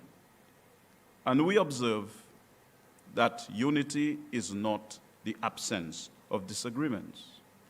I have constantly accentuated that when one would read through the long tracks of future time the deliberations of CARICOM, they should see a survey of contending views and ideas. At this juncture, it is more than proper to extend our deepest gratitude and welcome to the outgoing chairman of CARICOM, Prime Minister Terence Drew, for his leadership, dedication, and commitment to regional unity and progress. This gratitude underscores the value of leadership that remains focused on shared goals, even in times of contestation, reflecting unflinching dedication to the regional good. in welcoming the incoming chair, our own Prime Minister of St. Lucia, the Honorable Philip J. Pierre. We commend his commitment to aligning CARICOM's foundational ideals with today's global realities, demonstrating his dedication to genuine regional integration. We also welcome your call, Honorable Prime Minister, for a new paradigm, when you accentuated a focus on renewal, and I quote, one that delivers real opportunities and meaningful progress for the people of our region, unquote. We embrace the urgency to proactively engage with new paradigms and approaches to ensure the organization's continued relevance and effectiveness in addressing emerging challenges. We also readily accept that a new strategic paradigm offers a chance to raise awareness of CARICOM among those unfamiliar or skeptical of its relevance, as its benefits, though ongoing, may now seem less apparent than at the birth of our organization. Further, incoming chair, we note your call to action, and I quote, let us continue building a community that is united, resilient, inclusive, confident, and ready for the future. A community that works for all, unquote. This involves, among other things, actively supporting regional initiatives and promoting dialogue to resolve disagreements, because disagreements are a natural and inevitable aspect of organizational dynamics arising from differences in perspectives, interests, and priorities among members. These differences often reflect the diverse backgrounds and experiences within an organization, which can lead to debates, innovation, and growth when managed effectively. Undoubtedly, disagreements serve as a catalyst for reflection, reevaluation, and progress, making them an inherent part of organizational life. Consequently, this underscores the importance of reevaluating the organization's mission, procedures, and strategic priorities to ensure they remain aligned with contemporary realities and future aspirations. Hence, this period, I have no doubt in my mind, as heads would meet in their retreat, that they would retreat from business as usual and get down to business and reflect on the way forward. Inspired by St. Lucia's commitment to regional integration and the legacy of Derek Walcott, St. Lucia's Nobel laureate, will make in St. Lucia the perfect environment for them to discuss and exchange ideas predicated upon the cross-fertilization of ideas. His poetry explores Caribbean unity, identity, history, and cultural unity, inspiring us to build resilience, creativity, and solidarity. St. Lucia's stability and Walcott's influence provide an ideal setting for meaningful dialogue and strategic planning toward a unified Caribbean that honors its unique identity while addressing global challenges. We warmly welcome Secretary General Dr. Carla Barnett and reaffirm our commitment to the organization's mission. Through dialogue and cooperation, we will continue to pursue our shared objectives and strengthen unity amid today's challenging global environment, which demands adaptation to emerging issues and complex international dynamics. Further, Chair, these external pressures often test our collective resilience, making it more difficult to maintain cohesion and foreign and trade policy coordination. However, navigating this complex environment also emphasizes the importance of solidarity and collaborative action, strategic diplomacy, regional unity, and proactive engagement. At this juncture, it is fitting to recognize and welcome my fellow CARICOM foreign ministers who work tirelessly to coordinate foreign policy responses as far as practicable within our sphere of influence to navigate the challenges of the global landscape. It is improper to warmly welcome foreign ministers without acknowledging our CARICOM ambassadors and foreign service officers whose patience, persistence, and competence help to sustain CARICOM's diplomatic presence, surveying multiple spheres simultaneously, most times with limited resources, regardless of political changes in our countries. I cannot conclude the themes of diplomatic realities and welcome without acknowledging the partnership we've shared with both traditional allies like the US, Canada, the UK, and the EU, and non-traditional partners across the global South. Despite challenges in aligning interests amid global shifts, we remain committed to dialogue and regional resilience through collaboration. Our foreign policy will continue to accentuate unity, respect, and innovation, ensuring regional growth in partnership with all friends and allies. We will continue to promote multilateralism, strengthen relations with major countries and regions of the South, and deepen ties with developed nations. Returning to the theme as I prepare to close, I state categorically, without any fear of contradiction, that CARICOM heads shall not allow 21st century challenges to divide them and undermine the forward movement of the Caribbean community. With pragmatic actions rooted in our collective dedication and heartfelt care for our region, we are going to forge a stronger, more inclusive Caribbean. We shall honor our founders' legacy by engaging in honest dialogue, fostering understanding, and working together to forge a stronger, more united Caribbean. We are clear that our strength lies in our shared purpose, and through patience and collaboration, we will continue building a future where every citizen of CARICOM benefits from peace, prosperity, and security.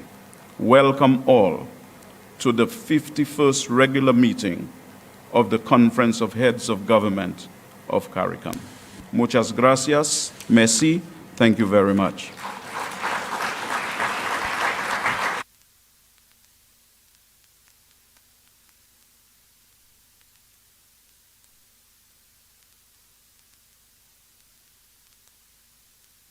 Thank you, Honorable Minister, for those warm words of welcome. At this point, we'd like to recognize the presence of the Chief of Staff for His Excellency Gilmar Simon Pizas, Prime Minister of Curacao. Her name is Melissa Vasquez. And we'd also like to welcome the arrival of Honorable E. David Byrd, Premier of Bermuda. Ladies and gentlemen, music has long been... Thank you. Music has long been a powerful expression of Caribbean identity, resilience, and unity. Through song, we celebrate our shared heritage, our common aspirations, and the enduring bonds that connect the peoples of our region. We will now be honored by a performance of the CARICOM song, rendered by Nahoma Jabatis and Robert Rene. Please welcome them.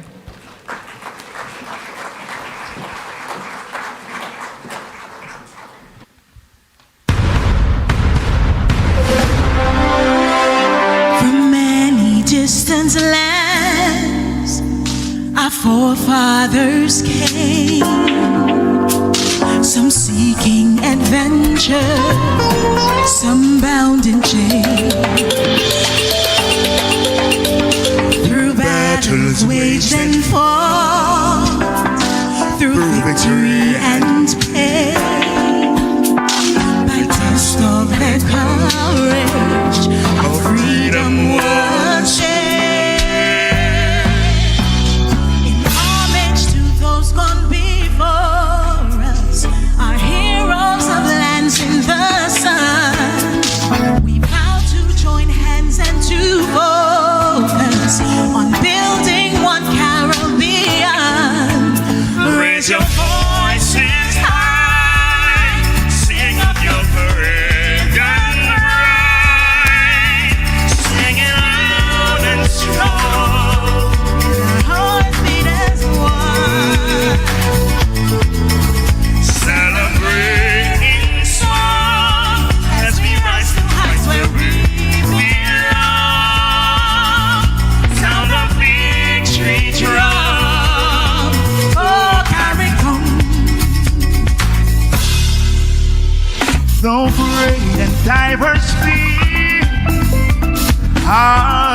necessity. The bonds that unite us are stronger than these. We dine, we pray, we love, we dance and we play, we relate to each other the West Indian way. Today as a people united, determined and steadfast we stand. We look to a brand new horizon. The future's now firmly in our hands. Raise your voices high, sing of your Caribbean pride. Sing it loud and strong, feel the heartbeat as one. Hey, celebrating song as we rise to heights where we belong. Sound the victory drum, oh CARICOM. Lele bravo, open your slip CARICOM. Leve leve bravo, knock you drum CARICOM. Tambouye tambou bravo, open your slip CARICOM. Leve leve bravo, raise your voices high, sing of your Caribbean pride. Sing it loud and strong, feel the hearts beat as one. Celebrating song as we rise to heights where we belong. Sound the victory drum, oh CARICOM. Lele bravo, leve leve bravo. Knock you soon CARICOM.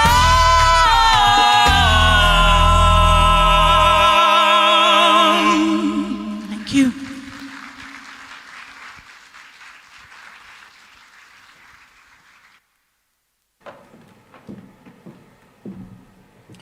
Very well done, Nehoma Jabatist and Robert Rennie, for that inspiring performance.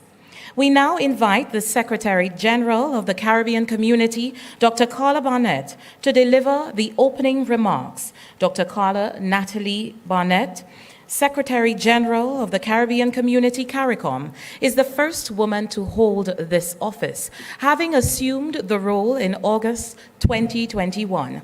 A distinguished Belizean economist and public servant, she has over 30 years of leadership experience in regional development, public finance, and economic policy.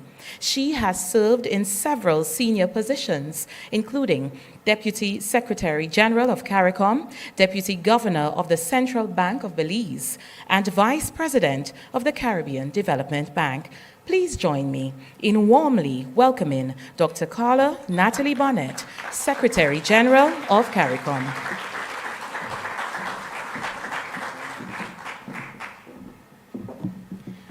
Thank you very much. I will rest on the courtesies already established for this event, but I would want to acknowledge the Honorable Philip J. Pierre, Prime Minister of St. Lucia and Chair of CARICOM, other CARICOM heads of state and heads of government. I will acknowledge the Honorable Gaston Brown of Antigua and Barbuda, who isn't here with us yet but will join us, and the Honorable Philip Davis of the Bahamas, both of whom deserve congratulations on their re-election in April and May of this year. Distinguished ladies and gentlemen, good evening all. From time to time, it has been necessary for members of the Caribbean community to exert every effort to align priorities, strengthen our partnerships, and ensure the realization of our obligations as set out in the revised Treaty of Chaguaramas. I dare say the authors of the revised treaty, building on the original treaty of 1973, were not encumbered by an idealistic view of regional integration based solely on shared history, culture, and ideals.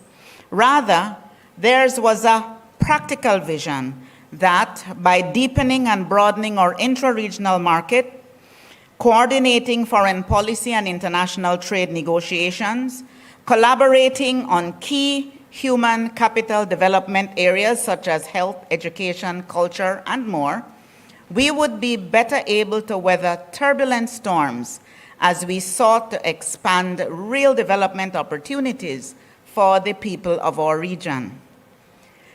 This is reflected in the call made by outgoing chairman, the Honorable Dr. Terence Drew, Prime Minister of St. Kitts and Nevis, who at the outset of his tenure urged us to reflect the seriousness of the responsibilities entrusted on us. This conviction defined his chairmanship as we navigated some quite rough waters over the past 6 months. Thank you, Prime Minister Drew, for your stewardship.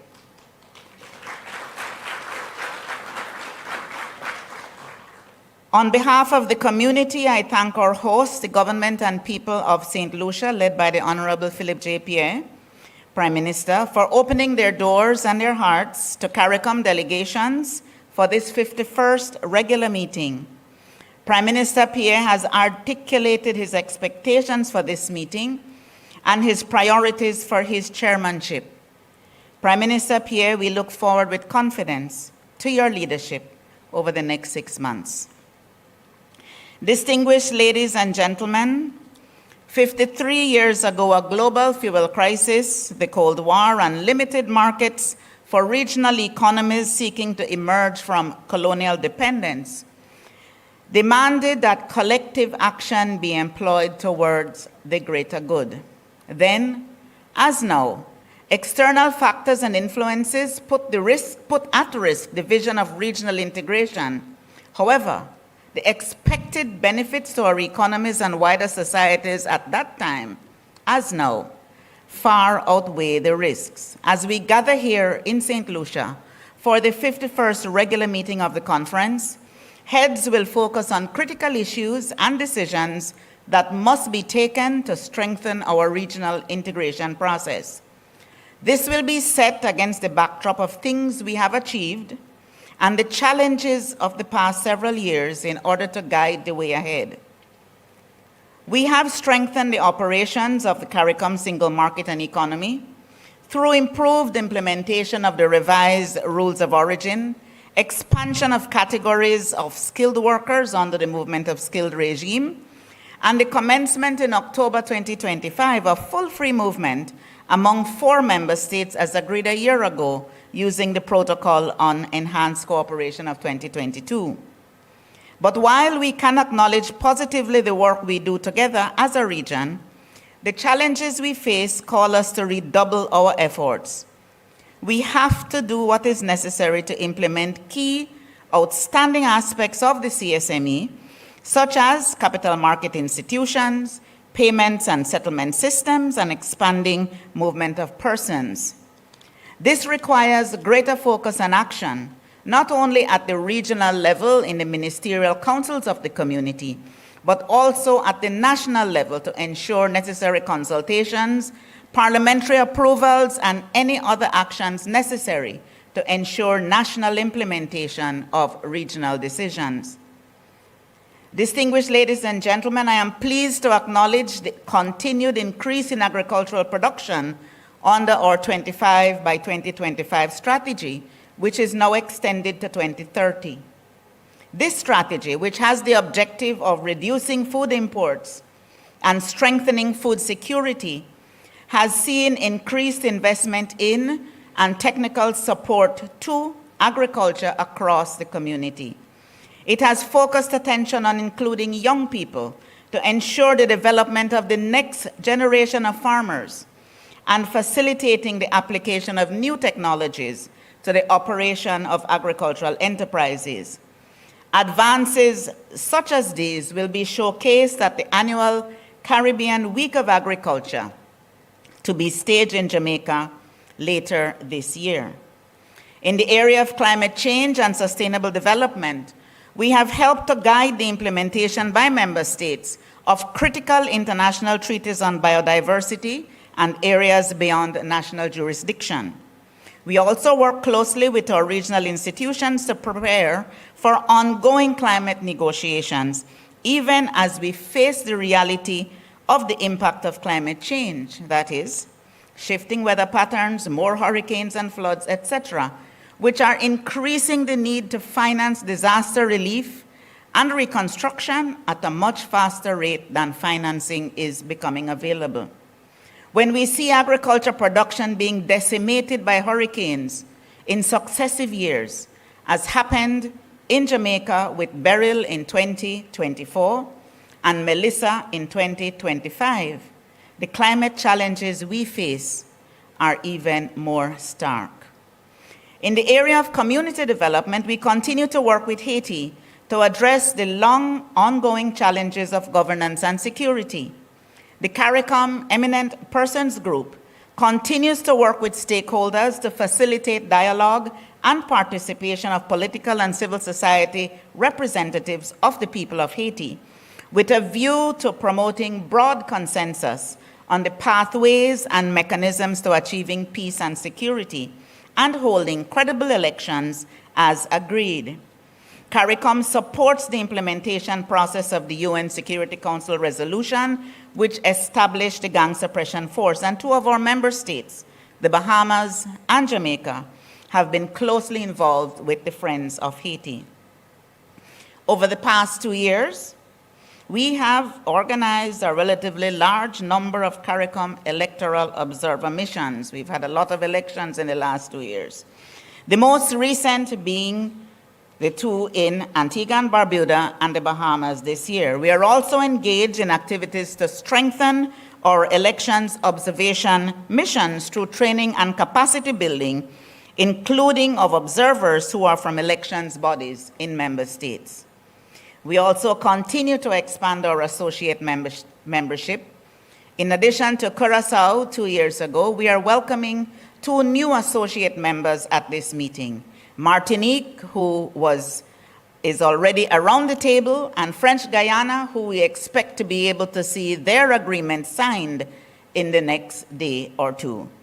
In the area of international relations and partnerships, even as we sought to reinforce traditional partnerships, the past several years saw us building stronger relations with Africa, including the African Union, Saudi Arabia, and the United Arab Emirates, and enhancing cooperation with the European Union, Japan, Korea, Singapore, India, Brazil, and Colombia. With collaborative support from our international partners, we have put in place improved frameworks for cooperation in health and education, as well as a framework on crime and violence as a public health issue, with attention to related juridical processes. The challenge is now to effectively implement, including through strengthening existing partnerships and building new ones. Ladies and gentlemen, we draw inspiration from the resolve of our people. I had the privilege to witness this resolve earlier today. As representatives from the length and breadth of the region, participated in the 19th CARICOM Road Run Walk, an affirmation that health and wellness is an important requirement for resilience and renewal. Even as we congratulate all the winners and participants, including the youngest, who was a 5-year-old boy, and the oldest, who was a 72-year-old woman, we have to acknowledge the need for us to be more consistent and effective in addressing the scourge of non-communicable diseases, which undermine quality of life and rob our families and communities of loved ones much too early. Distinguished ladies and gentlemen, this evening, we are going to be treated to a wonderful display of talent, creativity, and energy from St. Lucia's young people. And we will listen to perspectives from the accomplished young speaker for today's ceremony, Rhodes Scholar Raheem Augustine. Tomorrow, young people will deepen their conversation at the CARICOM Youth Dialogue. being organized by our hosts under the theme Youth Solutions for the Future. The range of issues confronting our young people dictates that regional policies and solutions for their development cannot be fragmented or reactive. Instead, they must be strategic, anchored in real-world experiences, and empower their participation. We look forward to their perspectives. Similarly, the voices of a wider range of people in the community, including civil society organizations, must be more meaningfully incorporated in regional discussions. Greater public participation will foster deeper understanding of how decisions shape everyday experiences. In the interest of the people we serve now and for future generations, we should see the prevailing volatility and disruption not as a barrier to progress, but as an opportunity to reaffirm, through decisive action, our commitment to the ideals and aspirations of the revised Treaty of Chaguaramas. To move from resilience to renewal, as this meeting's theme urges, requires active recognition that as architects of this region's future, we should work in unison to shape our own destiny on our own terms. As I close, I ask that we salute the national football teams from Haiti and Curaçao, whose dynamic representation in FIFA World Cup 2026 has proudly showcased the energy and spirit of the Caribbean people.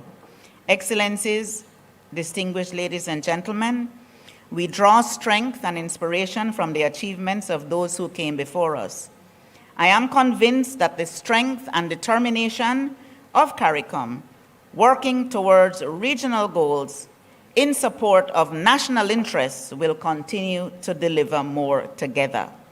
This sense of purpose is what our people expect, require, and deserve if they are to see a positive difference in their lives from the work that we do here.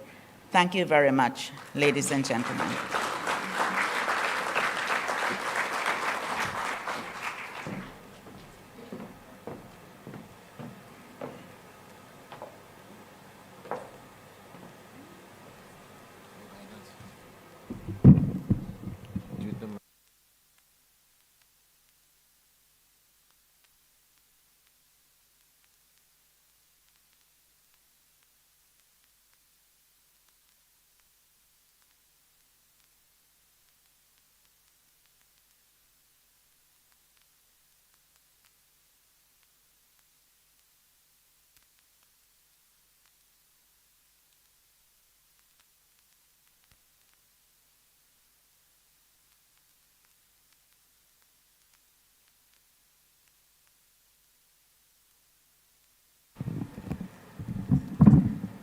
Thank you, Secretary General, for your remarks and your continued leadership in advancing the work of the Caribbean community. At this time, ladies and gentlemen, we will hear from a young Caribbean voice whose work and advocacy reflect the importance of youth engagement, public participation, and the future of regional integration. Mr. Raheem R. Augustine Joseph is a St. Lucian scholar, policy advocate, and public commentator. Raheem excelled at the University of the West Indies, graduating as valedictorian of the 2023 class with first-class honors in political science and law, before earning first-class honors in law. His academic excellence earned him the prestigious Commonwealth Caribbean Rhodes Scholarship. Beyond academia, he has served in several youth leadership roles and represented St. Lucian youth at the global forums such as UNESCO Youth Forum and the UNESCO Youth Forum. It is my pleasure to invite Mr. Raheem Joseph to deliver the feature address.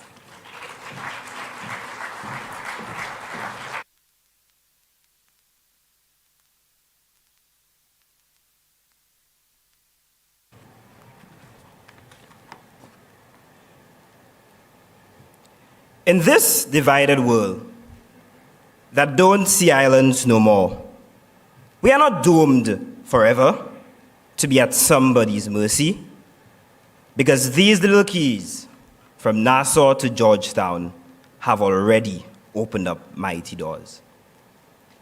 Deputy to the Governor General, His Excellency Felix Finisterre, outgoing Chairman of the Conference of the CARICOM Heads of Government, Dr. the Honorable Terence Drew, Prime Minister of St. Kitts and Nevis, incoming Chairman, Prime Minister of St. Lucia, other heads of government, excellencies, friends, all.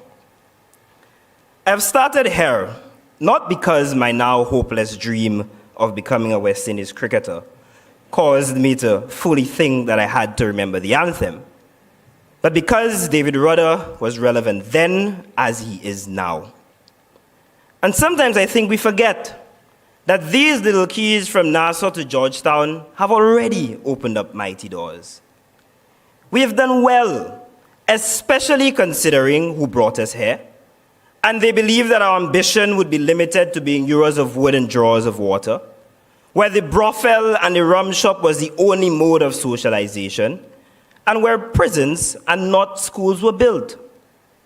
But it is this CARICOM that has created the Caribbean Court of Justice, both in its original and appellate jurisdiction, ensuring that justice is available to all irrespective of their socioeconomic circumstances, ensuring that justice is blind but not tone deaf to the realities of the people of this region.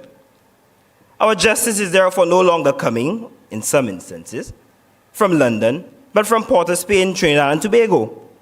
In fact, it is this CCJ some 13 years ago in Chinook Mairi, which told us that the Caribbean citizens have a right to unencumbered movement without harassment, without impediment, and ensuring a sense of community belonging within this region. But our journey remains incomplete. As the accession to the CCJ and its appellate jurisdiction, prime ministers should be put back on the proverbial table, whether it be in Kingston, whether it be in St. Paul's, whether it be in Kingstown, and across other countries in this region. We should be singing with one accession tune, galvanizing public sentiments across this region in much the same way that we've done in our local elections in the past few months. And we must reconsider our concurrent ambitions of side courts and cash in on the investment in the Caribbean Court of Justice. And I sense that we must reject this false binary that is coming up about the economic fundamentalism must come first before questions of justice. And at a time, heads, when governments across the world are telling their people to look inwards, and Caribbean people are now being classified as others in lands afar off, we should be telling our people to look inward, but for a different reason, to renew the confidence in our institutions and in ourselves. A Lovelace comes to mind, friends, when he says in The Dragon Can Dance that how come everything we do, we appeal to somebody else? For somebody else to tell us if it is that what we do is right or wrong. It's like we have no self. I mean, we have a self, but not a self for us.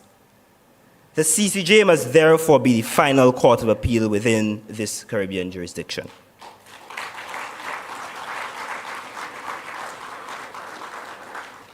And it is because we have not been doomed forever that we've been able to create the University of the West Indies, which for decades have ensured the creation of brilliant Caribbean minds, where every office in this region is filled with these brilliant minds who've studied at the UWI.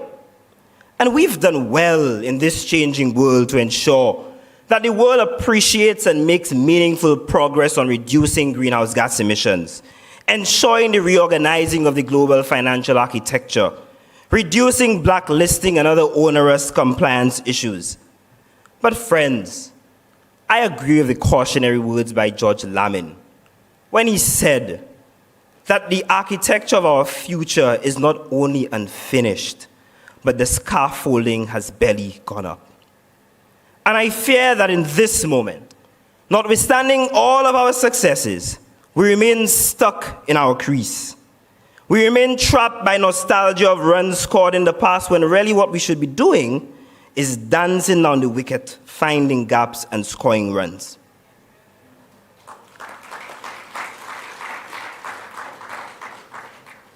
And instead, I worry that the politics of integration is not meeting the ambitions and the vibrancy of the young people of this region.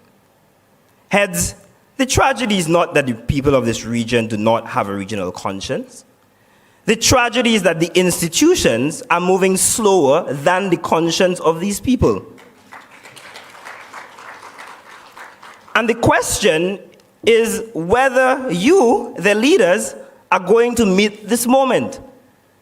But you may ask, what is this vibrancy and this ambition that the young people of this region want tapped into?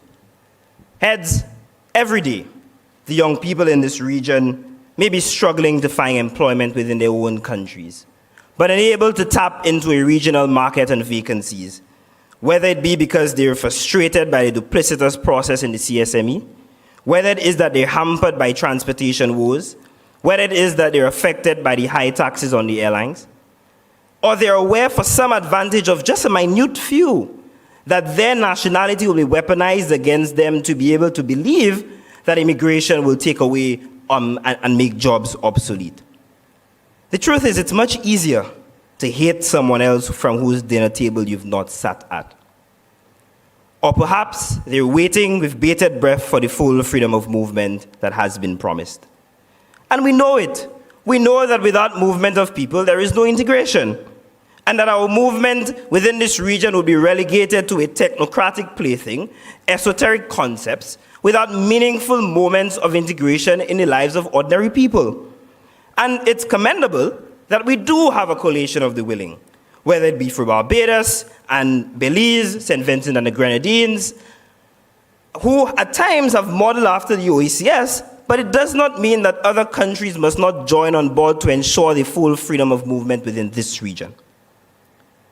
But we are not meeting the vibrancy of the moment to ensure that young people see this Caribbean region beyond a postcard, beyond a cruise ship port, beyond the idea of a TikTok influencer telling them what the beauty of this region looks like, or having the privilege that some of you and I had of attending the UWI Cavell campus, where in that Clico building, there is an inscription by the quintessential Caribbean man, Rex Nettleford, who says that the UWI is the greatest gift that we've given to ourselves, and we should never let it wither away at the vine.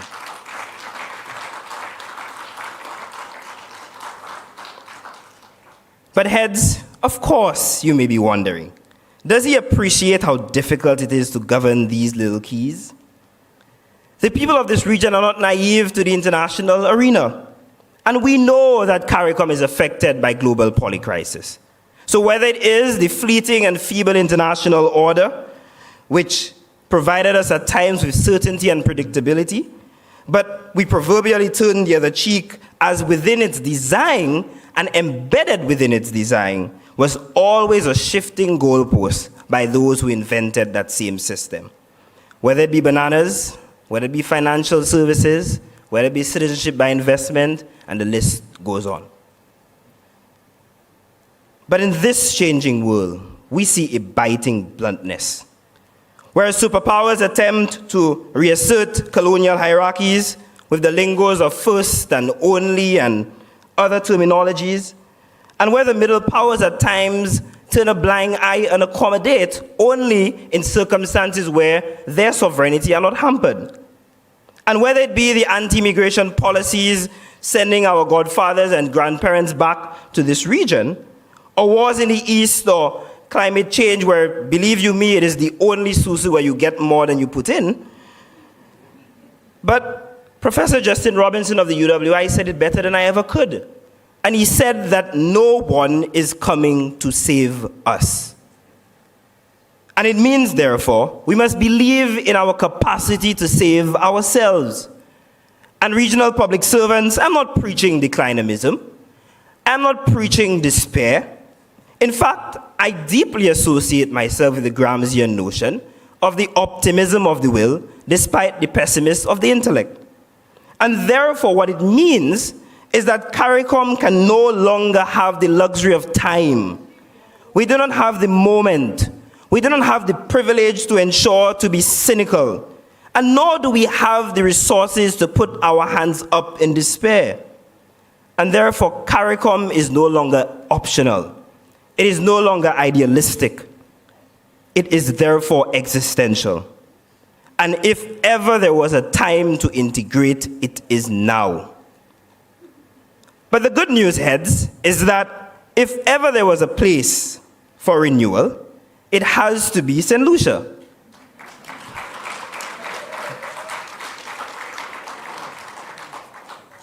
Not only because the Peters and the Sulphur Springs have given and made people whole again, but because this country is inextricably bounded with the Caribbean Integration Project.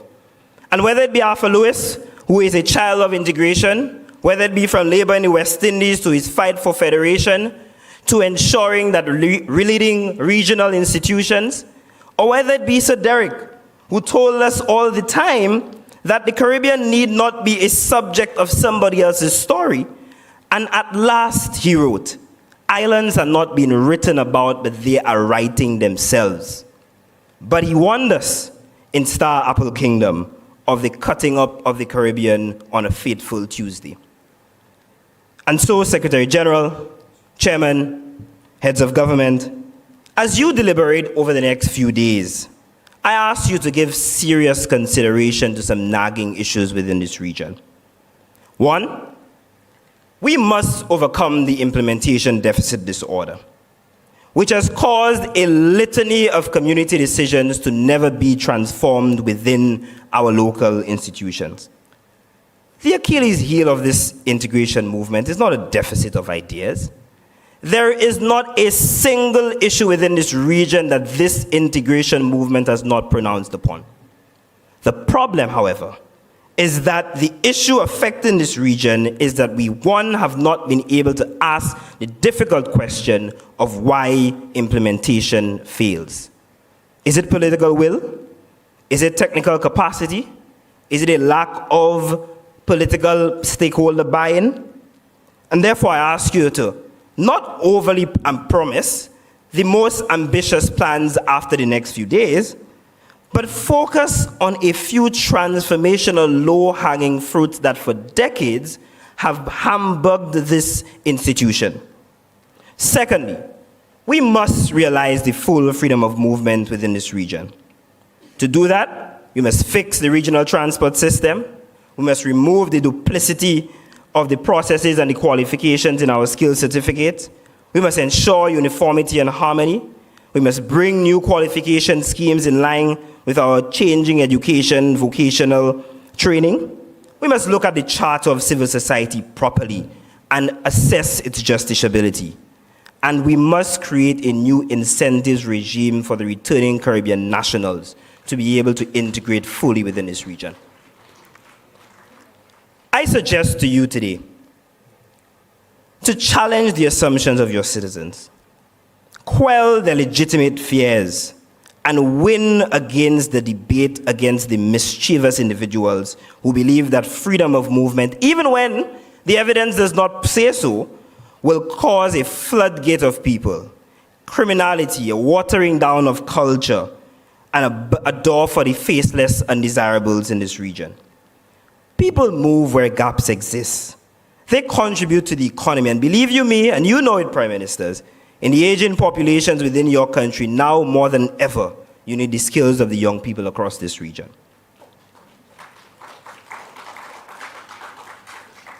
Thirdly, we must broaden our partnership with Canada and the African continent through the African Union and the 54 African countries.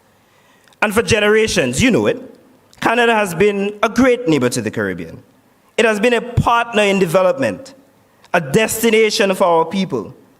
But we should move beyond that type of relationship defined by principal development assistance to ensure that it is one built on shared prosperity and ensuring that in times when the international systems remain fragmented, now is the best time for CARICOM to continue to anchor themselves with friends who uphold the international rules-based order. Our circle is not unfinished.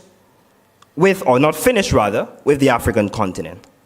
Not only because our history binds us, not only because our ancestors crossed the Atlantic in chains, but because Africa is home to one of the youngest populations, one of the fastest growing consumer markets, and one of the most ambitious experiments in regional integration through the African Continental Free Trade Area. And there are opportunities there that we must exploit. Fourthly, we must treat food security as national security and regional security. The wars that we do not fight continue to determine the prices that people pay at the supermarkets.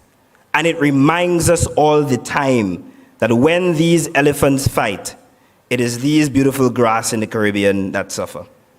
And whether it be imported inflation, whether it be our dependence, whether it be food insecurity, there must be an urgent push over the next few days to ensure regional security. And lastly, we must not allow artificial intelligence to become another industrial revolution that the Caribbean is a bypasser in. What we must ensure is that we find a way to be able to diagnose the areas for reform within artificial intelligence and ensuring that we contribute actively to that particular ecosystem.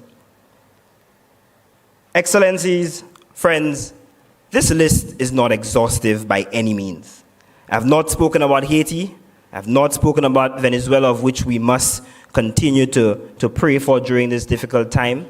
I have not spoken about the financing of Caribbean institutions. I have not spoken about the lack of implementations of the CSME in some respects. I could go on and on and on. But what I will say is that the litany of prescriptions must never be divorced from the principles that must establish this Caribbean integration movement. Our principles must be the seasoning that is embedded in all of our decisions and conversations. And whether it be principles, Prime Minister, as the founder of your country, friends of all and satellites of none, whether it be respect for the rule of law, whether it be non-discrimination of people, whether it is ensuring that the Caribbean remains a zone of peace, all of these principles have to continue to be embedded within the decisions that you make.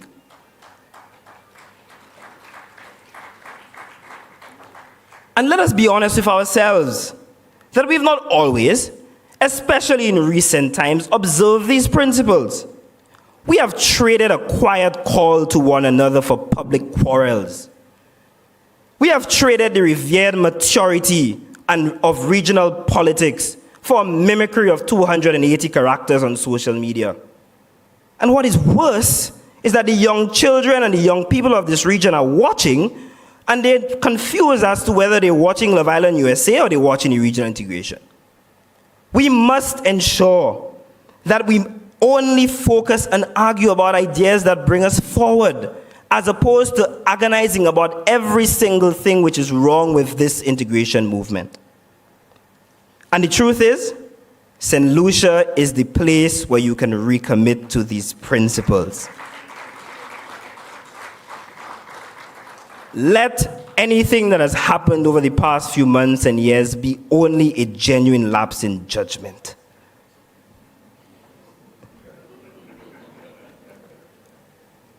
Or an aberration. And believe you me, I get it. We all live in families. We are all allowed to disagree without being disagreeable.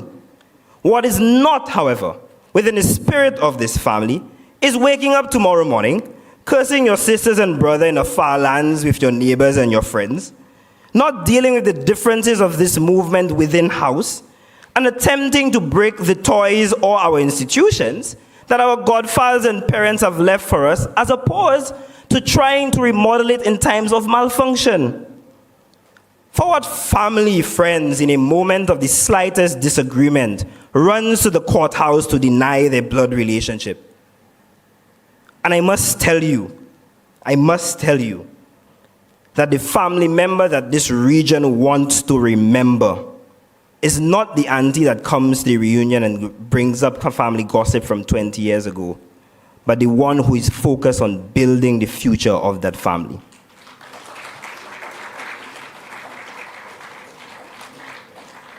And we will quarrel, we will disagree. We may even disappoint each other. But what we cannot deny is our shared history, our shared geography, our shared borders, and truthfully, our shared future.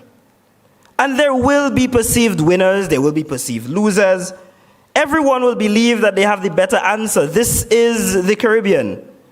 But what this regional integration project has always done is to reconcile these differences, balance these competing interests, expand the menu for all, and reject this cheap, tiring narrative that the national interest is somehow at odds with the regional imperative, as opposed to working to find the middle common ground. We cannot only love CARICOM when we have our way and when we win. I ask you therefore one more time to not leave St. Lucia without recommitting to these principles. Not only because I know Prime Minister would be happy with the increased tax revenue if you spend a few days, so therefore I encourage you to spend, spend, and spend. But because what you will do over the next few days will determine whether this generation remembers CARICOM as the institution that met the moment or missed it. It will determine whether the young people of this region will see their future through a Caribbean lens or through national geographical borders. And when all is said and done, when you've worked hard all of this week, you will deserve a party, as Marshall Montano told you. And therefore, there is no better place than the Grizzly Friday night and the wider St. Lucia. And therefore, I ask you, and I would not be doing my duty as a son of the soil if I did not demand of you to not only attend your plenaries and your bilaterals, but to take in the seascape and the landscape of all this country has to offer. Let St. Lucia paradoxically inspire and seduce you.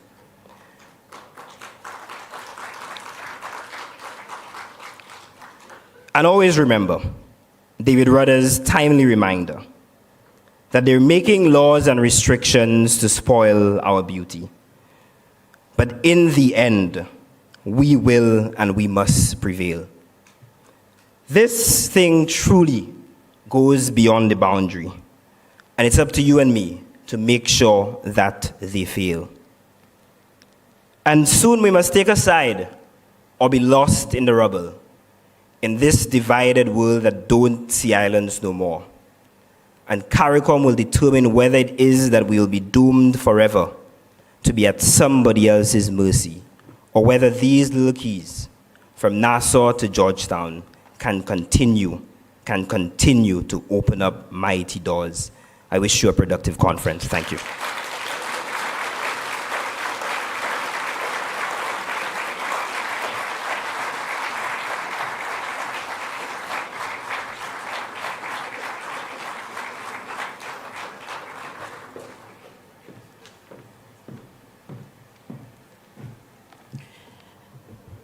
Thank you, Mr. Augustine Joseph, for that thoughtful and timely presentation and for reminding us of the importance of connecting the work of CARICOM to the hopes and aspirations of the young Caribbean people. Let's give him a round of applause one more time.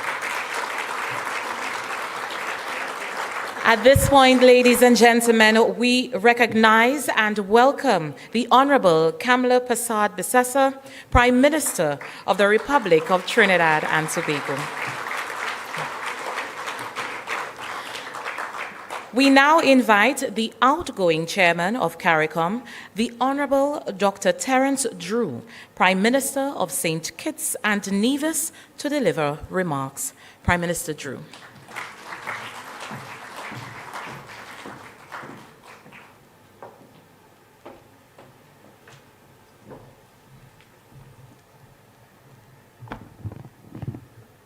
I think you make it very difficult to follow a scholar that was just here. Put your hands together for him.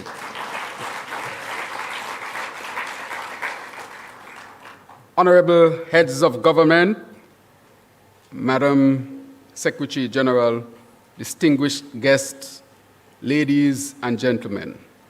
It's a pleasure once again for me to be here. There are moments in the life of every institution when its strength is measured not by the absence of challenges, but by the way it responds to them. I believe these past 6 months have been such a moment for our Caribbean community. 6 months ago, in the capital city of my beloved country, Bastia, I accepted the honor of serving as chairman of the Conference of Heads of Government of CARICOM. I did so with humility, conscious of the legacy of those who came before me and mindful of the responsibility entrusted to all of us to safeguard one of the world's most successful regional integration movements. Today, as I prepare to hand that responsibility to my dear colleague and brother, Prime Minister Philippe Japere of this beloved country, I do so with a deeper sense of appreciation of this community, a stronger conviction in its purpose, and an even greater confidence in its future. These past 6 months have strengthened one conviction above all others, and that is, unity is not simply our highest ideal, it is our greatest strategic advantage.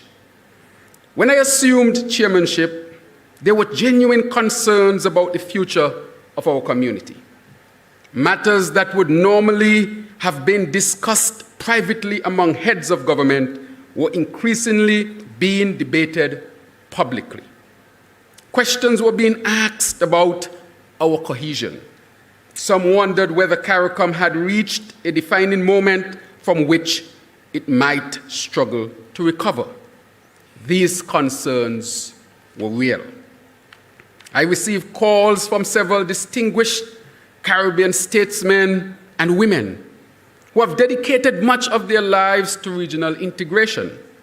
Their concern was not for one country, their concern was for CARICOM itself. And after much reflection, I concluded that before we could resolve issues, whether real or perceived, we must first strengthen relationships. I therefore made a deliberate decision to visit every full member state and to sit privately with every head of government. Those visits were not about publicity. They were not about speeches. They were about listening. They were about trust. They were about ensuring that every leader had the opportunity to speak openly, honestly, and respectfully about the issues before us. Those conversations reminded me why CARICOM has endured for more than 50 years. Every head at that point reaffirmed an unwavering commitment to this community, hence my optimism and hope. Every head reaffirmed that despite our differences, the future of the Caribbean is stronger together than apart. Every head reaffirmed that regional integration remains indispensable to security, prosperity, and influence of our people and region. Those discussions culminated in our meeting in Bastia, where every head of government stood together and publicly reaffirmed our commitment to CARICOM. To many, it appeared to be another successful conference. To me, it represented something greater. It represented renewed confidence. It demonstrated that disagreement does not equal division. It showed our people that mature leadership is not measured by avoiding difficult conversations, but by having them respectfully and resolving them together. Today, the conversation is a bit challenging, but it has changed. The question is no longer whether CARICOM will survive. The question now is how we strengthen CARICOM for the next generation, and I think those sentiments were espoused by the young speaker who featured this afternoon. So the question becomes, how do we modernize our governance? How do we improve implementation? How do we make this community even more relevant to the lives of our people in this great region? Those are questions worthy of our collective attention. But permit me, therefore, to offer one humble recommendation. Whenever this community faces matters of great significance, let us ensure that every head of government makes every effort to be present for our retreats and caucuses to resolve matters in-house. Those sessions remain among CARICOM's greatest strengths. Away from cameras and prepared statements, colleagues speak candidly. Trust is strengthened. Misunderstandings are resolved. Consensus is built. No newspaper headline has ever solved a disagreement among Caribbean leaders. They have done the opposite. No public commentary has ever replaced honest dialogue, but respectful conversation among colleagues committed to a common purpose has repeatedly strengthened this community. May we always preserve that tradition.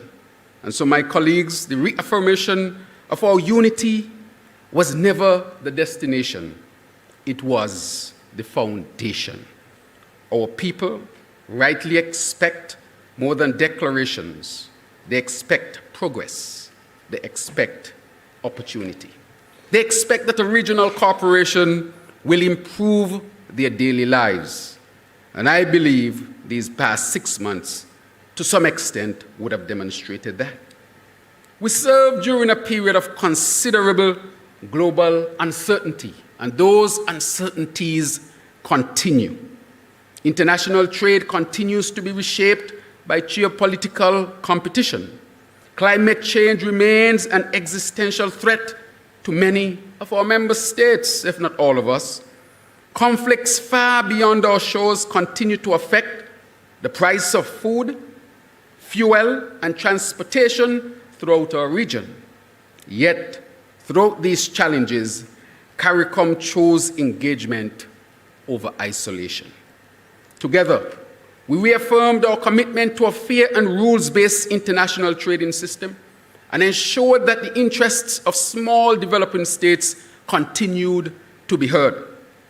We strengthened engagement with traditional partners while expanding cooperation with other new partners in different regions, including strengthening our relationship with the African Union. Guiding always by one principle, every partnership must advance the interests of all who are involved. Within our community, we continued strengthening the Caribbean single market and economy, improving trade cooperation, labor mobility, and the foundations of future economic growth. Food security, as was mentioned by the SG, remains central to our agenda. The 25 by 25 plus, which is now the 25-30, toward food sovereignty, because the ability to feed ourselves is among the greatest expressions of our independence. We advance cooperation in agriculture, energy, climate resilience, while ensuring that CARICOM continue to speak with one voice in international climate negotiations. Our region continued to demonstrate that although we contribute least to climate change, that our voice for justice would be the loudest on the international stage. Our commitment to democracy, good governance, and the rule of law remained unwavering. Therefore, CARICOM deployed, as expected, election observation missions, strengthened cooperation on law enforcement and criminal justice, and continued modernizing the institutions that protect our citizens and strengthen public confidence. Our commitment to our brothers and sisters in Haiti has never faltered, though it is challenging. We continued supporting a Haitian-led solution through sustained engagement with Haitian stakeholders and international partners. We also translated our solidarity into action by seeking to provide humanitarian assistance to the people of Cuba. We also have extended our support to the good people of Venezuela, who is in our region as well. That is what this community does. When one member struggles, we all respond. When our neighbor struggles, we also respond. One initiative during my tenure holds particular significance to me. I am especially proud that CARICOM has committed itself to addressing the concerns of the Rastafari community throughout our region. The Rastafari community has enriched the Caribbean civilization, and none must feel marginalized in our communities. They have strengthened our culture, preserved our African heritage, inspired our music, and remained steadfast advocates for justice, liberation, and human dignity. Yet, many have also endured misunderstanding and discrimination. And by committing ourselves to studying, documenting, and addressing these concerns of a community, we have taken an important step towards ensuring that every Caribbean citizen feels seen, respected, and valued. A community committed to justice must ensure that no community is left behind. My colleagues, listening audience, people of this great region, justice has always shaped the Caribbean journey. And that is why I am equally proud that during this chairmanship, CARICOM continued to advance one of the defining moral causes of our region, the pursuit of reparatory justice. Together, we supported landmark United Nations resolution recognizing the transatlantic trafficking of enslaved Africans, and some will say the enslavement of African bodies and racialized chattel enslavement as among the gravest crimes against humanity. We remain committed to advancing our revised 10-point plan for reparatory justice, not as an exercise in revisiting history, but as an affirmation that truth, justice, and reconciliation remain essential to lasting human dignity. We also strengthen cooperation in health, education, and human development. We advance regional collaboration on non-communicable diseases, health emergencies, and the education of our nurses and midwives. We continue supporting our creative industries, strengthened work on regional migration, and advanced initiatives that prepare our young people with skills that are recognized throughout the Caribbean community. Our featured speaker is such an example. These initiatives may not always make the headlines, but together they improve the quality of life of our people. That is, after all, why CARICOM exists. And though CARICOM may not be perfect, sometimes the achievements and what this organization does is so routine that sometimes they are taken for granted. As I conclude this chairmanship, I've come to appreciate even more deeply that CARICOM is far greater than the meetings of the heads of government. What is often unseen is a remarkable network of regional institutions quietly serving our people every single day. I think of the Caribbean Public Health Agency protecting health of our citizens. I think of Caribbean Court of Justice strengthening confidence in Caribbean jurisprudence. I think of Caribbean Examinations Council preparing generations of Caribbean students to compete with confidence anywhere in the world. I think CARICOM impacts and regional security system whose work helps to make our region safer and more secure.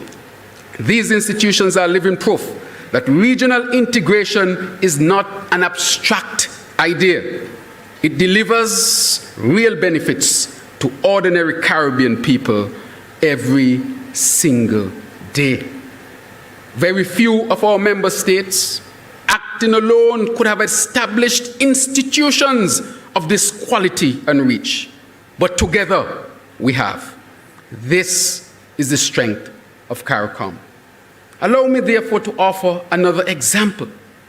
Recently, our sister nation, Trinidad and Tobago, was elected to the United Nations Security Council. During that campaign, I remained in close communication with Trinidad and Tobago's permanent representative to the United Nations. One fact became abundantly clear during that campaign. Although Trinidad and Tobago was the candidate, it entered that election carrying the united and public support of the Caribbean community. That support mattered. It demonstrated that when CARICOM stands behind one of its own, our collective voice commands respect on the world stage. For one could imagine that Trinidad, a very small country when one considers the world, going up against other countries to go on the Security Council by itself, I dare say, like any of us, we would not stand a chance. But together, Trinidad is now in that place. It reminded us that while each of our nations may be small, together we are a community whose voice cannot easily be ignored. That, my colleagues, friends, citizens of this great region, is the power of togetherness, is the power of unity. The same principle applies to our economies. When I examine the trade figures across the region, for example, St. Kitts and Nevis, I noted that we continue to have significant trade deficit within our sister nation or with our other nations across this region. Some may focus only on that imbalance, but I choose also to see the larger picture. I see Caribbean industries employing Caribbean workers. I see Caribbean businesses producing goods that sustain Caribbean families. I see Caribbean dollars circulating within the Caribbean economies instead of leaving our region altogether. Should we continue working toward more balanced trade?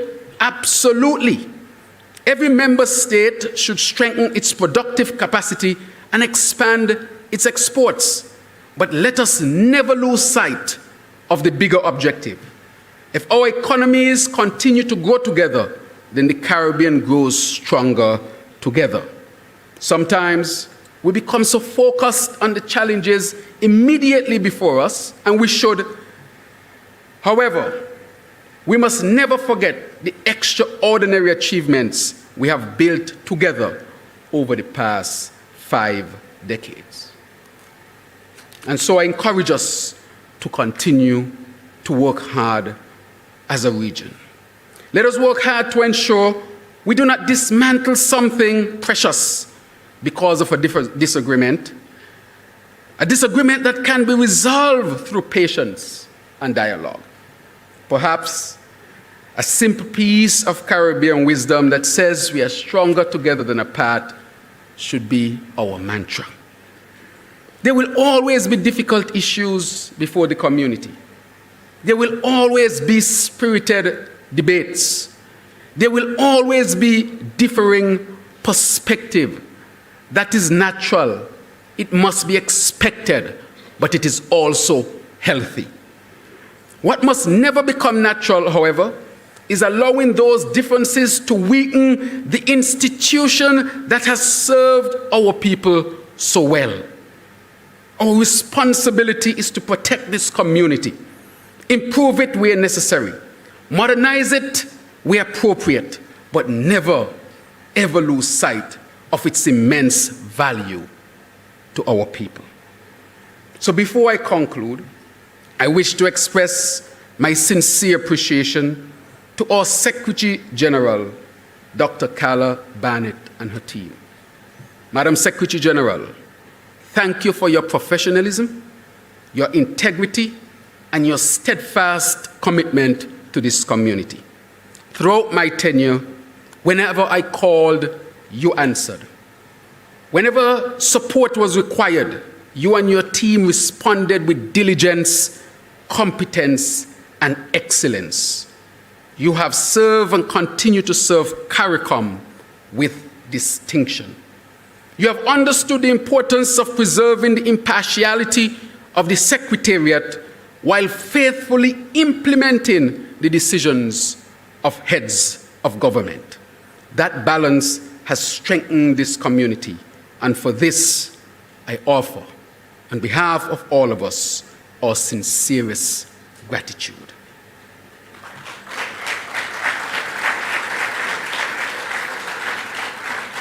I therefore ask that you extend my appreciation as the outgoing chair to every member of the Secretariat whose commitment and professionalism continue to strengthen regional integration every single day. My dear colleague and brother, Prime Minister Philippe J. it now gives me great pleasure to hand you the chairmanship of this great community. You inherit a CARICOM. Put your hands together, please.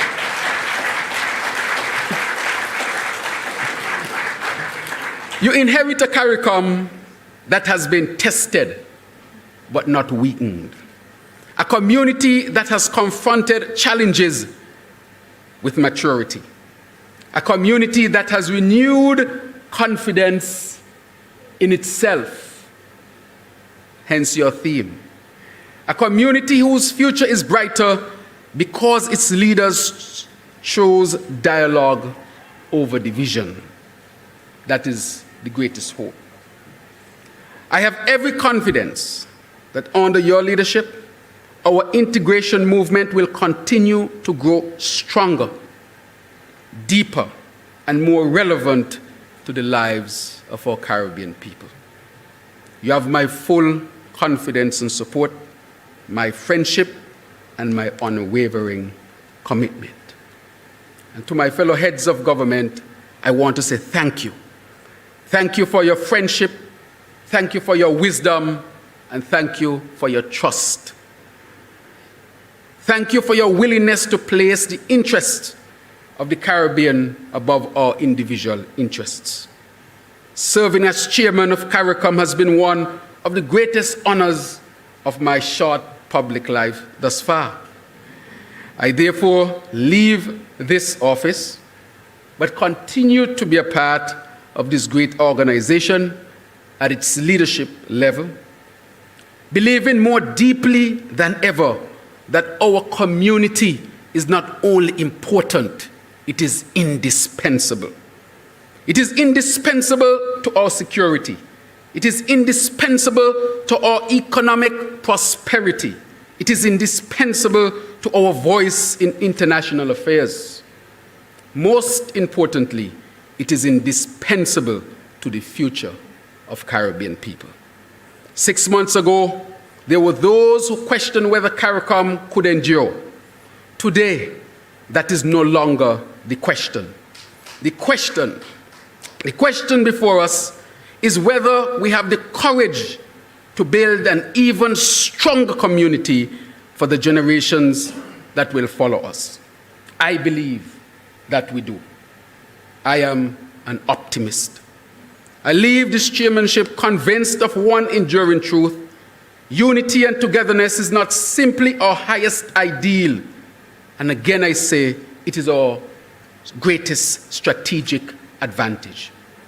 If we protect that unity and togetherness, nurture it and place Caribbean above ourselves, then the future of this community will be brighter than its past. The architects of CARICOM gave us more than an institution. They gave us a bridge linking our islands, our peoples, and our shared aspirations. It is now our responsibility not merely to preserve that bridge, but to strengthen it for those who will cross it after us. Let history record that our generation did not diminish this great community. Let history record that we strengthened this community. Let history record that we handed it to the next generation, like the young man who spoke today, more united, more confident, and better prepared than when we inherited it. Together, we have accomplished much. Together, we can accomplish far more because there's much more to be done. So therefore, together, let us continue to build a Caribbean that is stronger, safer, more prosperous, and more united than ever before. And as I said before, that none will come to save us. We must save ourselves. So may God continue to bless every member state and its leader. May God continue to bless the Caribbean community. And may God forever bless our Caribbean people. Viva CARICOM. Thank you very much.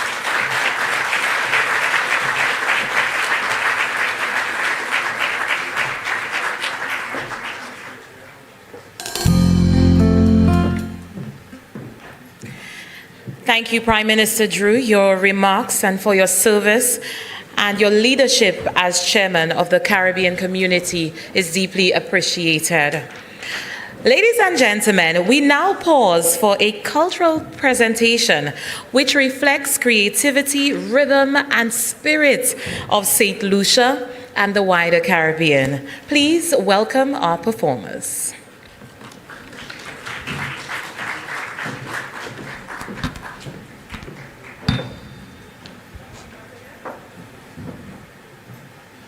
Good day, everyone. Welcome to St. Lucia.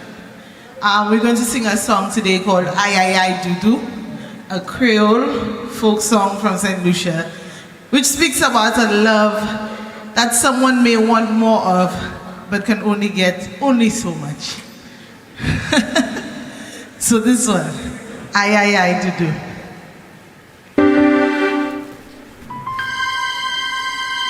I hope some of you understand it. For the rest of you, I just wanted to feel it.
Paple we kosa, ukay brise chemwe. Ay, ay, ay, du. Paple we kosa. Paple we kosa. Quase tu. Ay, ay, ay, du. Paple we kosa. Paple we kosa. Ay, quase chemwe. Ay, ay, ay, du. Hey. Na, na, na, na, na, na, na, na, na, na, na, na.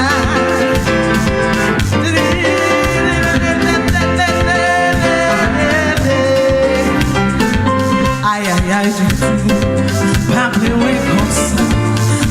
we kosa, ay, quase tu. Ay, ay, ay, paple we kosa, ay, quase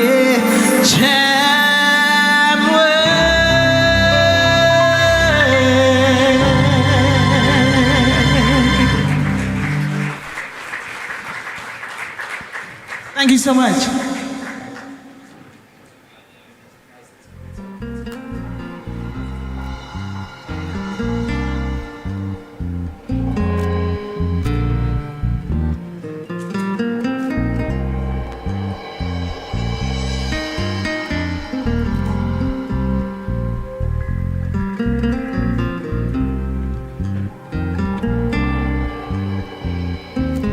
Thank you for that wonderful performance. Ladies and gentlemen, we now have come to our feature address. St. Lucia assumes the chairmanship of CARICOM at a time of significant regional and global challenge, but also at a moment of great opportunity for renewal, cooperation, and collective action. It is now my distinct honor to invite the Honorable Philip J. Pierre, Prime Minister of St. Lucia and Chairman of CARICOM, to deliver the feature address. Prime Minister Pierre.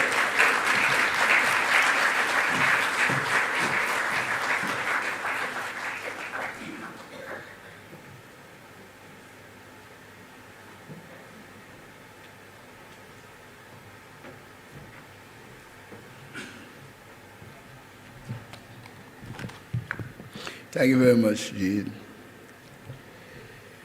Excellencies, heads of government, members of the Cabinet of St. Lucia, Excellency Mr. Felix Finisterre, Deputy Governor General, ladies and gentlemen, good afternoon. After listening to Rahim and Terence, and I wonder, what can I say? But trust me, I will not act like the regular politician. When he gets a mic, he can't leave it. My stay this evening on this mic will not be very long. I address you today with a deep sense of responsibility as I assume the chairmanship of the Caribbean community. This is not a responsibility I take lightly. The chairmanship of CARICOM is not merely a ceremonial position. It's a call to service and stewardship. It's the time for collective leadership at a time when our region must act with clarity, urgency, and unity to preserve the region's long-term sustainability. I wish to commend the leadership of the chairperson, the Honorable Dr. Terence Dew, Prime Minister of St. Kitts and Nevis, for the work he has undertaken during his tenure in advancing the priorities of our community. In the spirit of continuity, cooperation, and shared responsibility, I look forward to working with Prime Minister Dew and Prime Minister Simmons of Suriname in the CARICOM Bureau. Your Excellencies, I assume this chairmanship at a time when the Caribbean, and indeed the world, is facing profound uncertainty. The international environment is marked by geopolitical tensions, weakening and rising costs of living, technological disruption, climate vulnerability, and increasing threats to citizen security. Our people feel these pressures every day. They feel it in the price of food and the cost of energy. They feel it when hurricanes become stronger, when rainfall becomes more unpredictable, and when farms and fishing communities are affected by climate change. They feel it when families worry about crime, violence, illegal firearms, and the safety of their communities. Across our region, our people are asking a serious and legitimate question: what more can CARICOM do for me? The question is not an attack on this community, but a genuine appeal for solution. It's an appeal for us to accelerate the work of regional integration and to ensure that CARICOM is not only understood in conference rooms, communiques, and official declarations, but as a source of change in homes, schools, businesses, communities, and among our young people. This chairmanship, therefore, must belong not only to governments, but the people CARICOM is expected to serve. It belongs to every Caribbean person who still believes that our region can do more and deliver more to the people. During this chairmanship, my commitment will be guided by a simple but important principle. CARICOM must move from conference rooms to communities, from rhetoric from reality, from communiques to results. Our people must be able to see and feel the benefits of regional cooperation. It is not enough for us to agree in principle. We must implement in practice. It is not enough for us to speak of integration. We must make integration work for the ordinary citizen. It is not enough for our decisions to be recorded. They must be acted upon, measured, and followed through. Integration that our people cannot feel will not last. Every decision we take must be connected to the lived experience of Caribbean people. Every commitment we make must have ownership, timelines, and accountability. Every major priority must answer one question: how will this improve the lives of our people? A priority of this chairmanship must be unity. Unity is the foundation on which everything rests. But unity must never be taken for granted and will not happen automatically. It requires work, it requires trust, it requires consultation, it requires consensus on some issues. Our common interests are greater than our differences, which we should seek to leverage. The world has often benefited from Caribbean disunity. Larger powers and larger markets can more easily engage a divided Caribbean than a united one. But when the Caribbean speaks with one voice, when we act together, when we negotiate as a bloc, our collective influence is far greater. Our diversity is not weakness. Our shared history, cultures, and economies are part of the richness of this community. But our shared vulnerability, shared aspirations, and shared future must bind us even more strongly. During my chairmanship, I will work to ensure that no member state feels unheard, unseen, or isolated. Every voice counts. Every nation matters. Every citizen must be able to see themselves reflected in the work of CARICOM. The strength of this community will depend on whether we can continue to build trust among ourselves and act with a purpose in the interests of the Caribbean people. In recent times, differences have emerged among and within some of our states on matters of regional and foreign policy.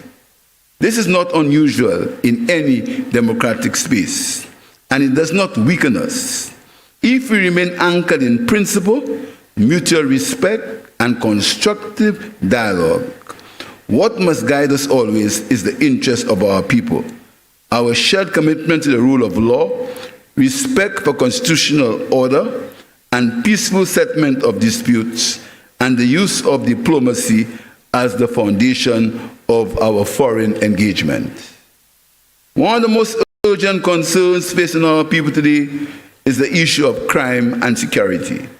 Across the region, Our societies are confronting violent crime, illicit firearms, trafficking, organized criminal networks, cybercrime, gang activity, drug trafficking, and delays within our criminal justice system.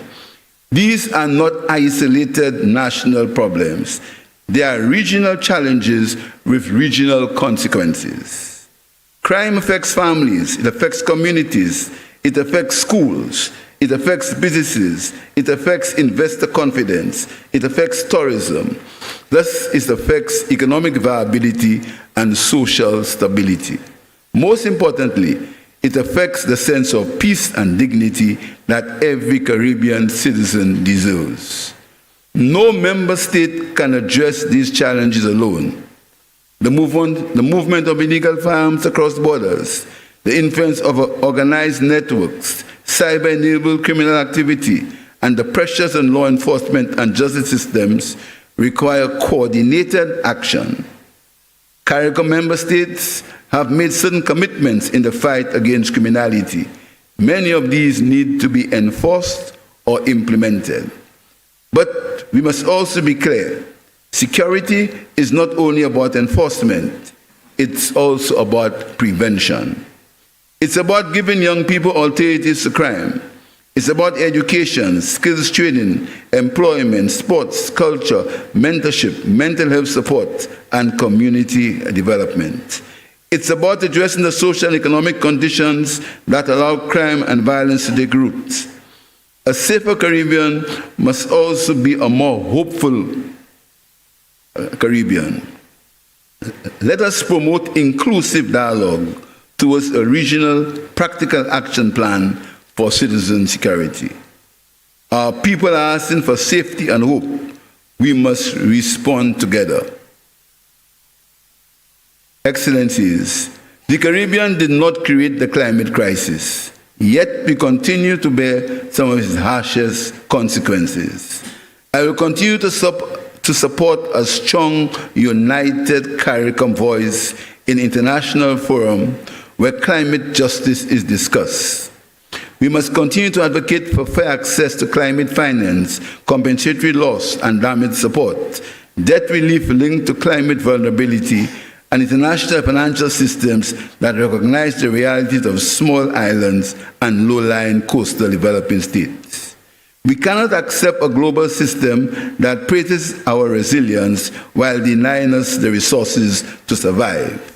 We cannot accept frameworks that measure vulnerability only by income loss, while ignoring our vulnerability and exposure to the destruction of climate events. The Caribbean must continue to insist on fairness. We must continue to insist on justice. We must continue to insist that those who contributed to the climate crisis carry their fair share of responsibility. Moving forward, CARICOM has established a distinct negotiating bloc, consider red lines for negotiating thresholds, including 1.5 Celsius pre-industrial temperature limit and the strengthening of CARICOM's climate diplomacy. In this regard, CARICOM gives its full support to Guyana in its quest to host a future COP35 conference in 2030.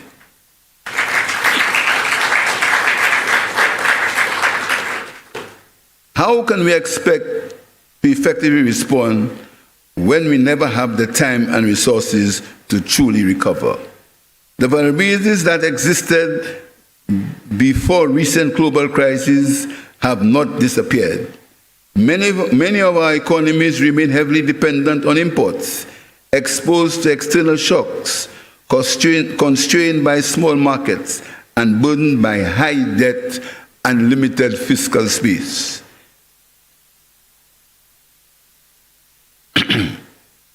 Economic renewal must therefore be central to our regional agenda. We must deepen and expand the CARICOM single market and economy. We must advance implementation and address the long-standing obstacles that hinder the free movement of skills, services, goods, capital, and enterprise across the community. A ferry service for transportation of people and goods must be a priority. We must ensure that Caribbean citizens can see real opportunity and benefits in regional integration. Recent global events have underscored that food and nutrition security must remain a major priority for the community. It is unacceptable that a region with land, sea talent, and agricultural heritage continues to spend so heavily on food imports. We must support farmers, fishers, agro-processors, transport links, and regional markets so that more Caribbean food feeds Caribbean people. CARICOM has set ambitious goals regarding regional food security, and all we need is the will and determination to provide healthy and nutritional food to our people. As we accelerate the transformation of our economies, the reality of digital innovation, e-commerce, and technologically enabled services must be utilized. Artificial intelligence is changing all aspects of our business and private lives. It is reality that governments must prepare for which appropriate policy measures must be taken. CARICOM must pursue a harmonized regional approach to AI to safeguard digital sovereignty and promote the ethical implementation of AI across its member states. Continued collaboration is essential to prevent the region from falling behind global standards and worsening existing technological vulnerability. The CARICOM labor force must upskill and re-educate to make use of these new opportunities. Economic renewal is about opportunity, the dignity of work, and ensuring that our people can improve their quality of life.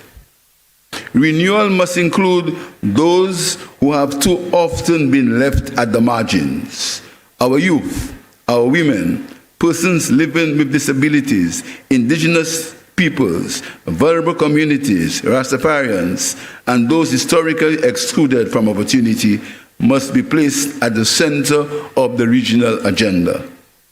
Our young people are watching us. They are listening to what we say, but more importantly, they are measuring what we do. They are asking whether CARICOM speaks to their future. They are asking whether regional integration will create jobs. They are asking whether free movement will be made easier. They are asking whether entrepreneurship will be supported. They are asking whether their voices matter. We must answer these questions, not with slogans, but with action. That is why youth engagement must be an important part of our work. We must create acceptable opportunities for young people to contribute ideas, challenge assumptions, and shape the future of the community that will influence their future. Most importantly, we must converse with them and not simply lecture to them.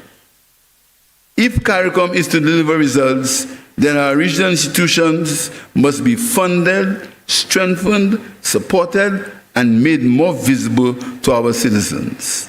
Our institutions are essential instruments of regional growth and development.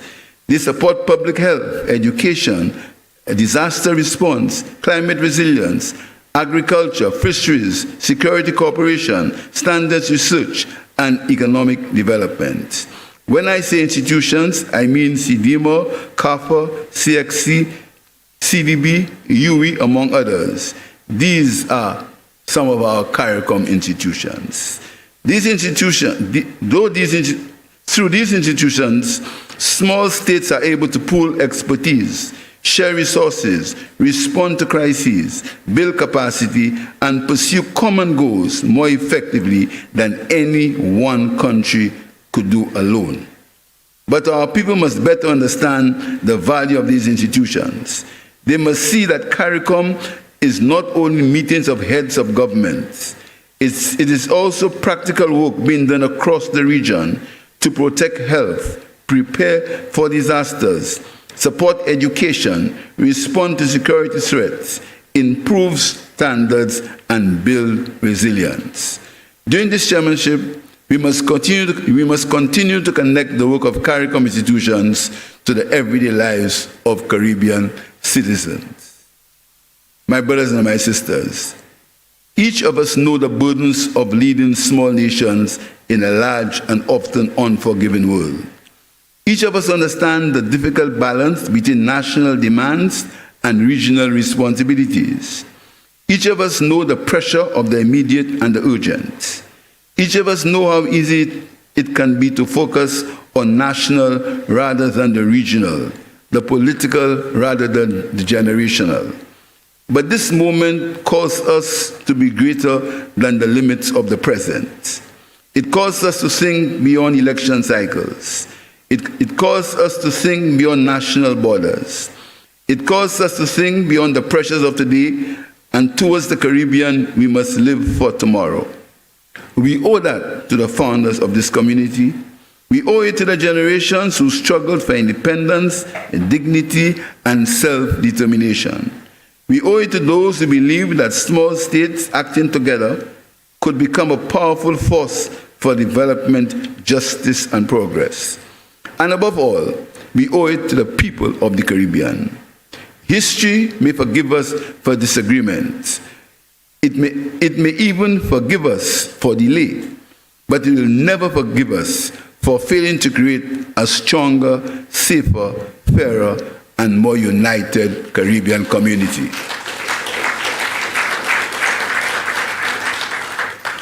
And as I assume this chairmanship of CARICOM, I do so with humility, determination, and with a deep sense of respect for the responsibility to the people of the region.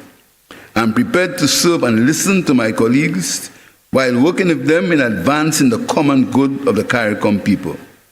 Unity within CARICOM must be foundational. If we are to create a safer place for our people and secure climate justice for them, we need to find an economic space for our youth, offering them a chance to develop and express their creativity while offering them hope. The ideals of CARICOM must become real in the lives of our people, especially the youth.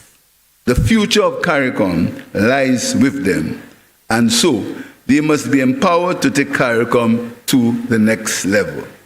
As I stand before you, there are a few clear imperatives that must be addressed. We need a Caribbean community that is stronger, safer, more inclusive, economically stronger, and more confident in its destiny. We need to work strategically and tirelessly for the sustainability of the region. Together, let us move from resilience in solidarity with the people of the Caribbean. I want to thank you for your presence here today and in anticipation of your support in the coming months. I thank you.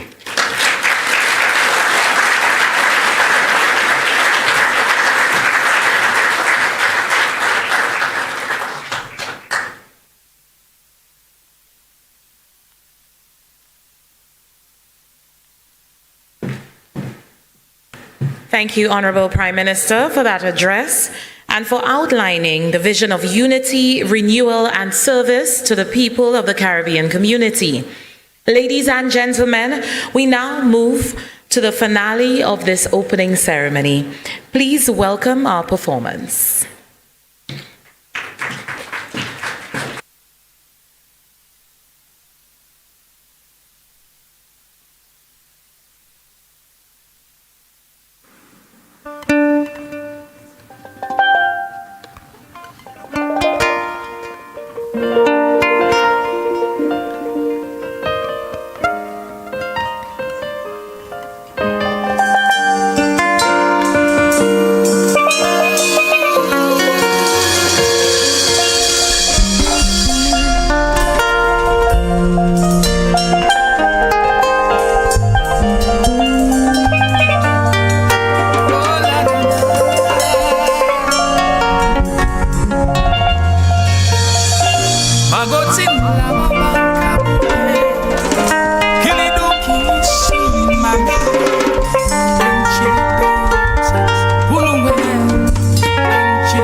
of culture and talent.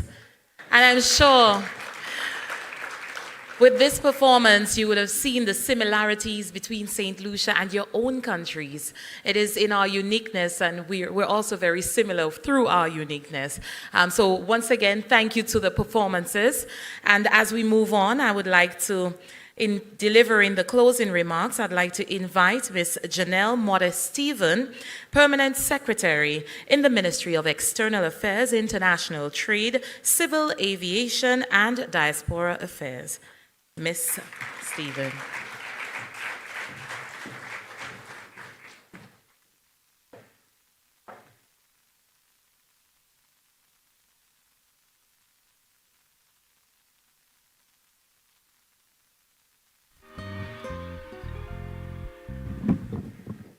Thank you.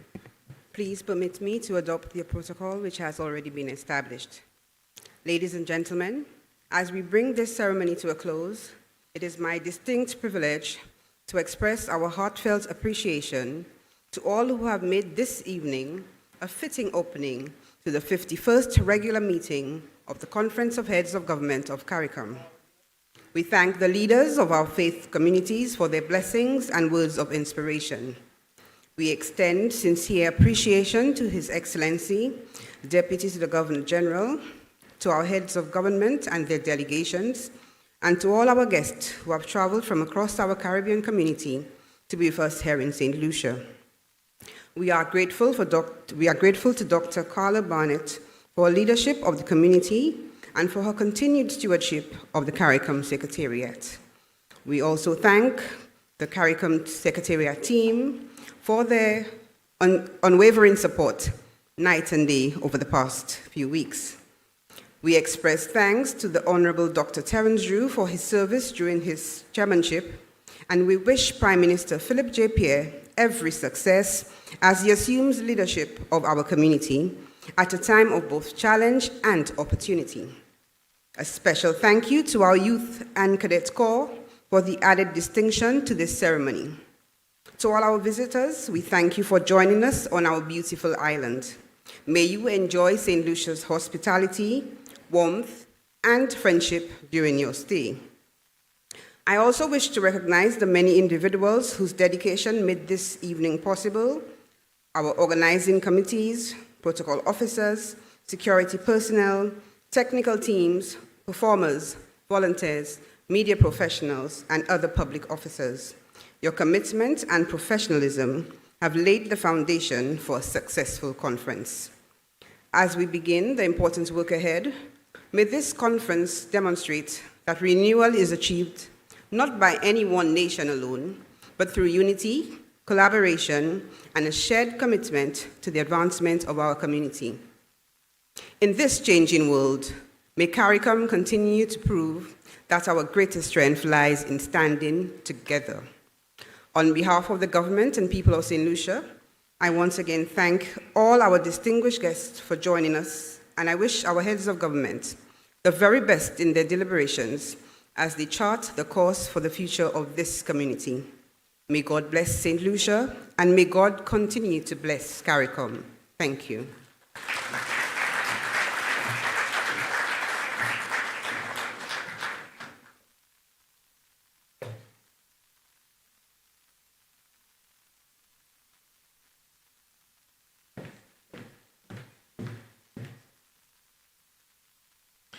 Thank you for that, Permanent Secretary Modest-Stephen. Your Excellencies, heads of government, distinguished guests, ladies and gentlemen, this brings us to the end of the opening ceremony of the 51st regular meeting of the Conference of Heads of Government of the Caribbean Community. On behalf of the government of St. Lucia, thank you for joining us for this important regional occasion.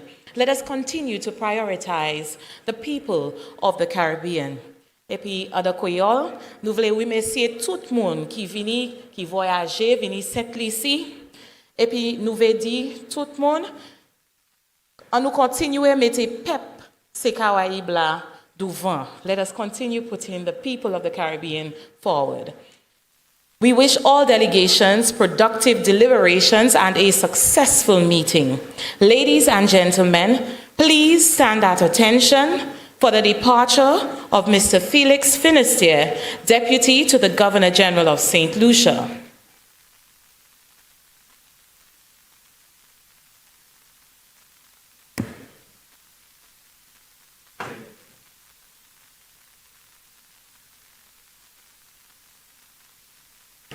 Excellencies, heads of government, please remain. You will be ushered to the stage by protocol officers for the family photo, followed by the Prime Minister of St. Lucia and the Chairman of CARICOM and his colleague heads of government. After which we invite you to join us for a reception at the Upper Cascade Pool Deck. Thank you and good evening.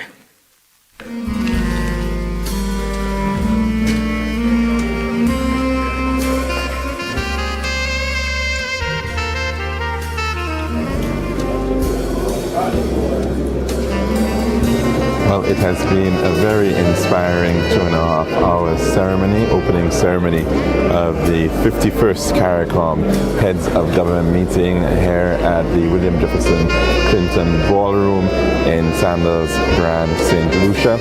And it has certainly touched a very positive chord, Raisa. I think lots to chew on, lots to take in, very positive messaging coming from all the speakers, of course, as well capturing real talk that individuals certainly want to hear about in terms of the reality and the future of what is required with the Caribbean community and, of course, CARICOM right about now. Your take, of course, on what we've just witnessed. Bienvenue encore, mesdames et messieurs, nous ici à cette ici pour nous cérémonie au bout du commencement, secrétaire meeting chef gouvernement de CARICOM, du pays CARICOM là, à cette ici. Et puis nous tenons à chaque monde parler sur l'importance de coopération entre ces différents pays CARICOM. Et comme le ministre ici m'a dit une question très importante, il m'a dit qui ça CARICOM ça fait plus pour ces jeux Caraïbes là. What more can CARICOM do for Caribbean people? And in the next few days, as they engage in deliberations in a variety of areas, among them climate change resilience, CSME for Caribbean citizens, we will see what CARICOM can do 53 years onwards for the people of the Caribbean. And of course, a multilateral organization like CARICOM, 15 members, a number of other associate members, different languages. It has certainly been one of the most enduring regional cooperation initiatives existing in the world. It has grown, it has expanded, CARICOM has expanded, it has gotten stronger. We're seeing tremendous effort, not just at the national, but to see this effort at the level of the region at this point in time, in terms of the many institutions which continue to put forward the work that we are experiencing and we are benefiting from in the Caribbean. It is certainly very, very important. And of course, some of the messages that came forward, the featured speaker, of course, Mr. Rahim Augustine Joseph, highlighting the importance of freedom of movement and taking away the impediments towards freedom of movement. Also the matter of the diaspora, ensuring that that very powerful and influential Caribbean diaspora can in fact be part of that story. The continued efforts at African integration, integrating the Caribbean community into that space being brought forward as well, and effectively the Caribbean community being that sixth region of Africa. Very important efforts, of course, through the Afrexim Bank being highlighted there. And he also highlighted a number of things, of course, which we had spoken about, the importance of food security being so elemental and foundational to a country going forward. And of course, we know that the interconnectedness of the Caribbean community is going to be so very important in every single field that we look at. Just recently there was a bit of a situation in terms of water here in St. Lucia, and the Prime Minister made an appeal and said, we may even have to partner with Dominica in this effort. And I think, we're seeing it in terms of energy, for example. The thrust, can we become more resilient in our energy journey if we could realize interconnections between the islands? That point being made as well. And so there's so many areas that there is a need for leadership and direction and cooperation. I think as well, even the matter of telecommunications, and you spoke earlier on about the matter of data and how it's so important, how reliant we are on ICT in this current era. And just recently, of course, we saw an issue of an outage because of an undersea cable, how that impacted us here in St. Lucia as well as Dominica, and the issues of how do we begin owning some of that infrastructure, how do we begin playing that role in terms of our journey moving forward. We've been very much dependent on the rest of the world for our logistics, shipping, and is there a space? Is there a moment now within the Caribbean community that we should perhaps be thinking boldly and aspirationally about the possibilities of what needs to happen? Raisa, I know you're having a bit of a challenge in terms of your own mic, so I'm going to just hand this over to you, just to be able to share your views on this matter and get your voice in there. An important point that was raised by the outgoing chair, Prime Minister of St. Kitts and Nevis, was deepening and strengthening of relationships among CARICOM member states. And I thought it was really extraordinary, for example, that we would have seen within his 6-month period that he visited every full member country. And that speaks volumes to not just cooperating on a very formal legalistic sense, but really understanding the nuances and the national need of a variety of members who perhaps feel that their voice might be drowned out. So the issues that we have been highlighted of a lack of support or connectivity and reflections on, perhaps the national interest is left behind, was put to rest by that very statement that he went out to reach out to understand what are the dynamics of leaders at the national level. Kwa sababu hii bien important leno de nous travail kawaida la chaque pays il a dit qui ça yo me pays. And it's so important. I mean, beyond the formalities of the diplomatic stances that you get across countries, the importance that our leaders feel like it is in fact a fraternity. It's in fact a grouping of brothers and sisters in a region, and that they can actually just pick up the phone and feel comfortable and confident enough that the treatment that they're going to get is from another sibling, in a community. And I think there has to be that camaraderie in the Caribbean community. I think that push is very important, and you rightfully said that the efforts by Dr. Terence Drew of trying to do those one-on-ones, certainly very important and very impactful, and I hope that is something that we can continue to see in terms of the leadership. And he also made a statement about every Caribbean citizen needs to be felt. He feels seen, respected, and valued. Every Caribbean citizen feels seen, respected, and valued. And I thought that was very important that he made that statement, because it comes straight back to that issue that this current chair, Philip J. Pierre of St. Lucia, is taking up now, that he wants to ensure that at every school, at every home, a Caribbean citizen feels that CARICOM, this whole integration movement, is something that they are actually benefiting from, they are actually moving forward with. But all our speakers highlighted something that we would have stated in our earlier deliberations. While we experience challenges, lots of progress has already been made and continues to be made. And an important point, even while we are having these deliberations, we understand the dynamics of prosperity living side by side with challenge as we look at the situation in Haiti, in Venezuela, in Cuba, comme nous avant, nous là pour un petit peu, nous en lot. Et puis especially pour ces jours Venezuela, aujourd'hui c'est jour d'indépendance pour yo ka célébrer 215 l'année d'indépendance. Il est bien important pour nous garder pas seulement pour nous savoir le bon, mais pour nous pas oublier ces mots-là qui ont souffert. So as we speak, we also recognize the need that other members of CARICOM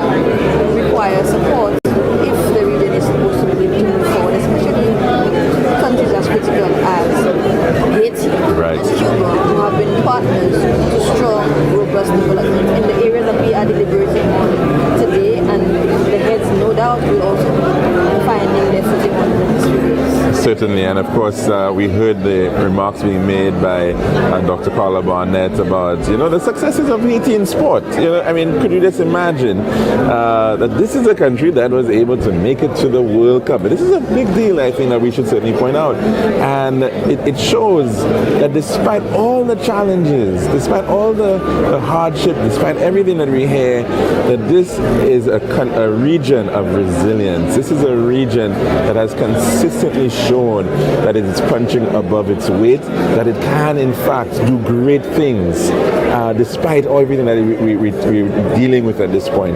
And so I think it is really a wonderful opportunity that the region continues to have, if it but shows unity on some major issues. The security issue, of course, is a major one. We've seen the challenges there. In Haiti, of course, a significant security challenge. And of course, we've seen the efforts of the likes of former Prime Minister of St. Lucia, Dr. Kenny Anthony, and others, P.J. Patterson, many other eminent persons who have gone in to be able to assist that effort. And CARICOM has certainly been very much central towards trying to champion the effort at giving support and meaningful support to Haiti. And we're even hearing about possibilities of cooperation with Guyana. And so that, if everybody pitches in and brings what they have to the table, when we look at, as I said before, when you look at the overall, the big picture in respect of CARICOM, it looks like a very strong and prosperous and very positively moving space, which is not too small, right, and has lots of opportunities. So I think that whole rebalancing that has to happen across the Caribbean community is something that many other regions have had to face, whether it's Europe or wherever else as we've seen this kind of regional integration efforts, and they have been able to do so, but it requires, of course, strength and commitment, and let's hope that we can see so, especially with respect to the matter of free movement of people. And I think Rahim Augustine Joseph did raise that matter, that the demographic challenges that our countries are facing right now are almost leading us in that direction, that we've got to make those types of adjustments in terms of our policy positions. But as we close, Rahim gave a propaganda for regionalism in general. West Indies cricket. We were at a pinnacle, we experienced a moment of decline, but there is a resurgence. And as our theme so rightfully states, we are moving towards a period from resilience to renewal in a changing world. Pour ça, nous devons encourager les citoyens hawaïens de continuer de travailler pour Hawaï. So the work continues. It has just, of course, begun for the leaders for this a couple of days to come, and we certainly wish them well. And of course, there's much to take in from the public side. The Reparatory Justice Forum is coming up. There's also going to be a youth forum happening tomorrow, and you can get all of that information, of course, on the CARICOM hub. So check it out, of course, and make sure you can connect with what is going on with your Caribbean community. And we'd, of course, like to thank all the people behind the scenes right here with the Government Information Service here in St. Lucia, UETV, we're making this happen, this broadcast happen, and of course the good people working behind the scenes at CARICOM and in the government of St. Lucia. And that's Raisa Joseph, and I'm Calix George Jr., wishing you a very pleasant Sunday.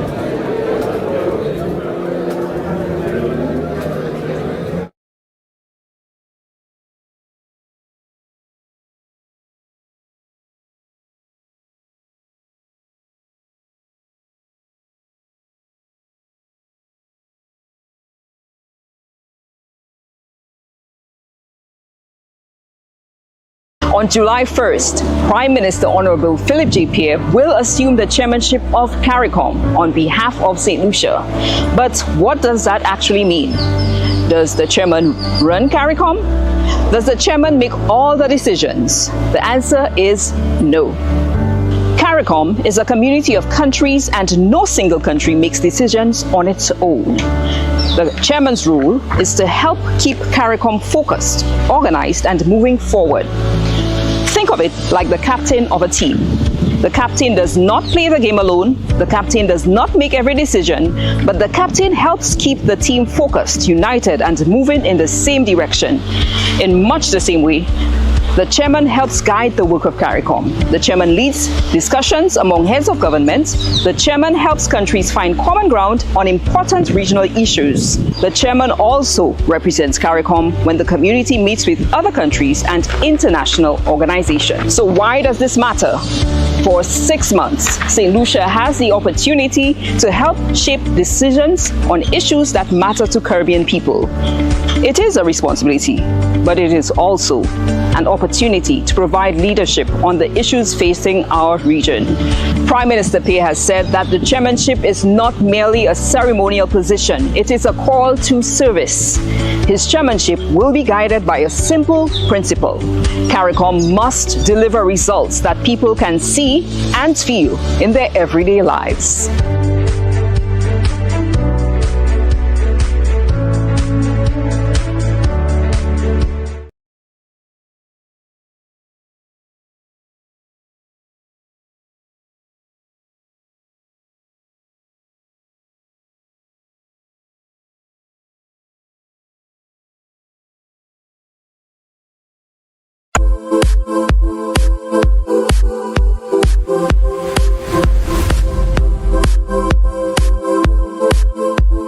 My 30-plus years in the St. Lucia diplomatic service have included a close involvement with the Caribbean community as St. Lucia's ambassador to CARICOM and CARICOM's representative in Haiti.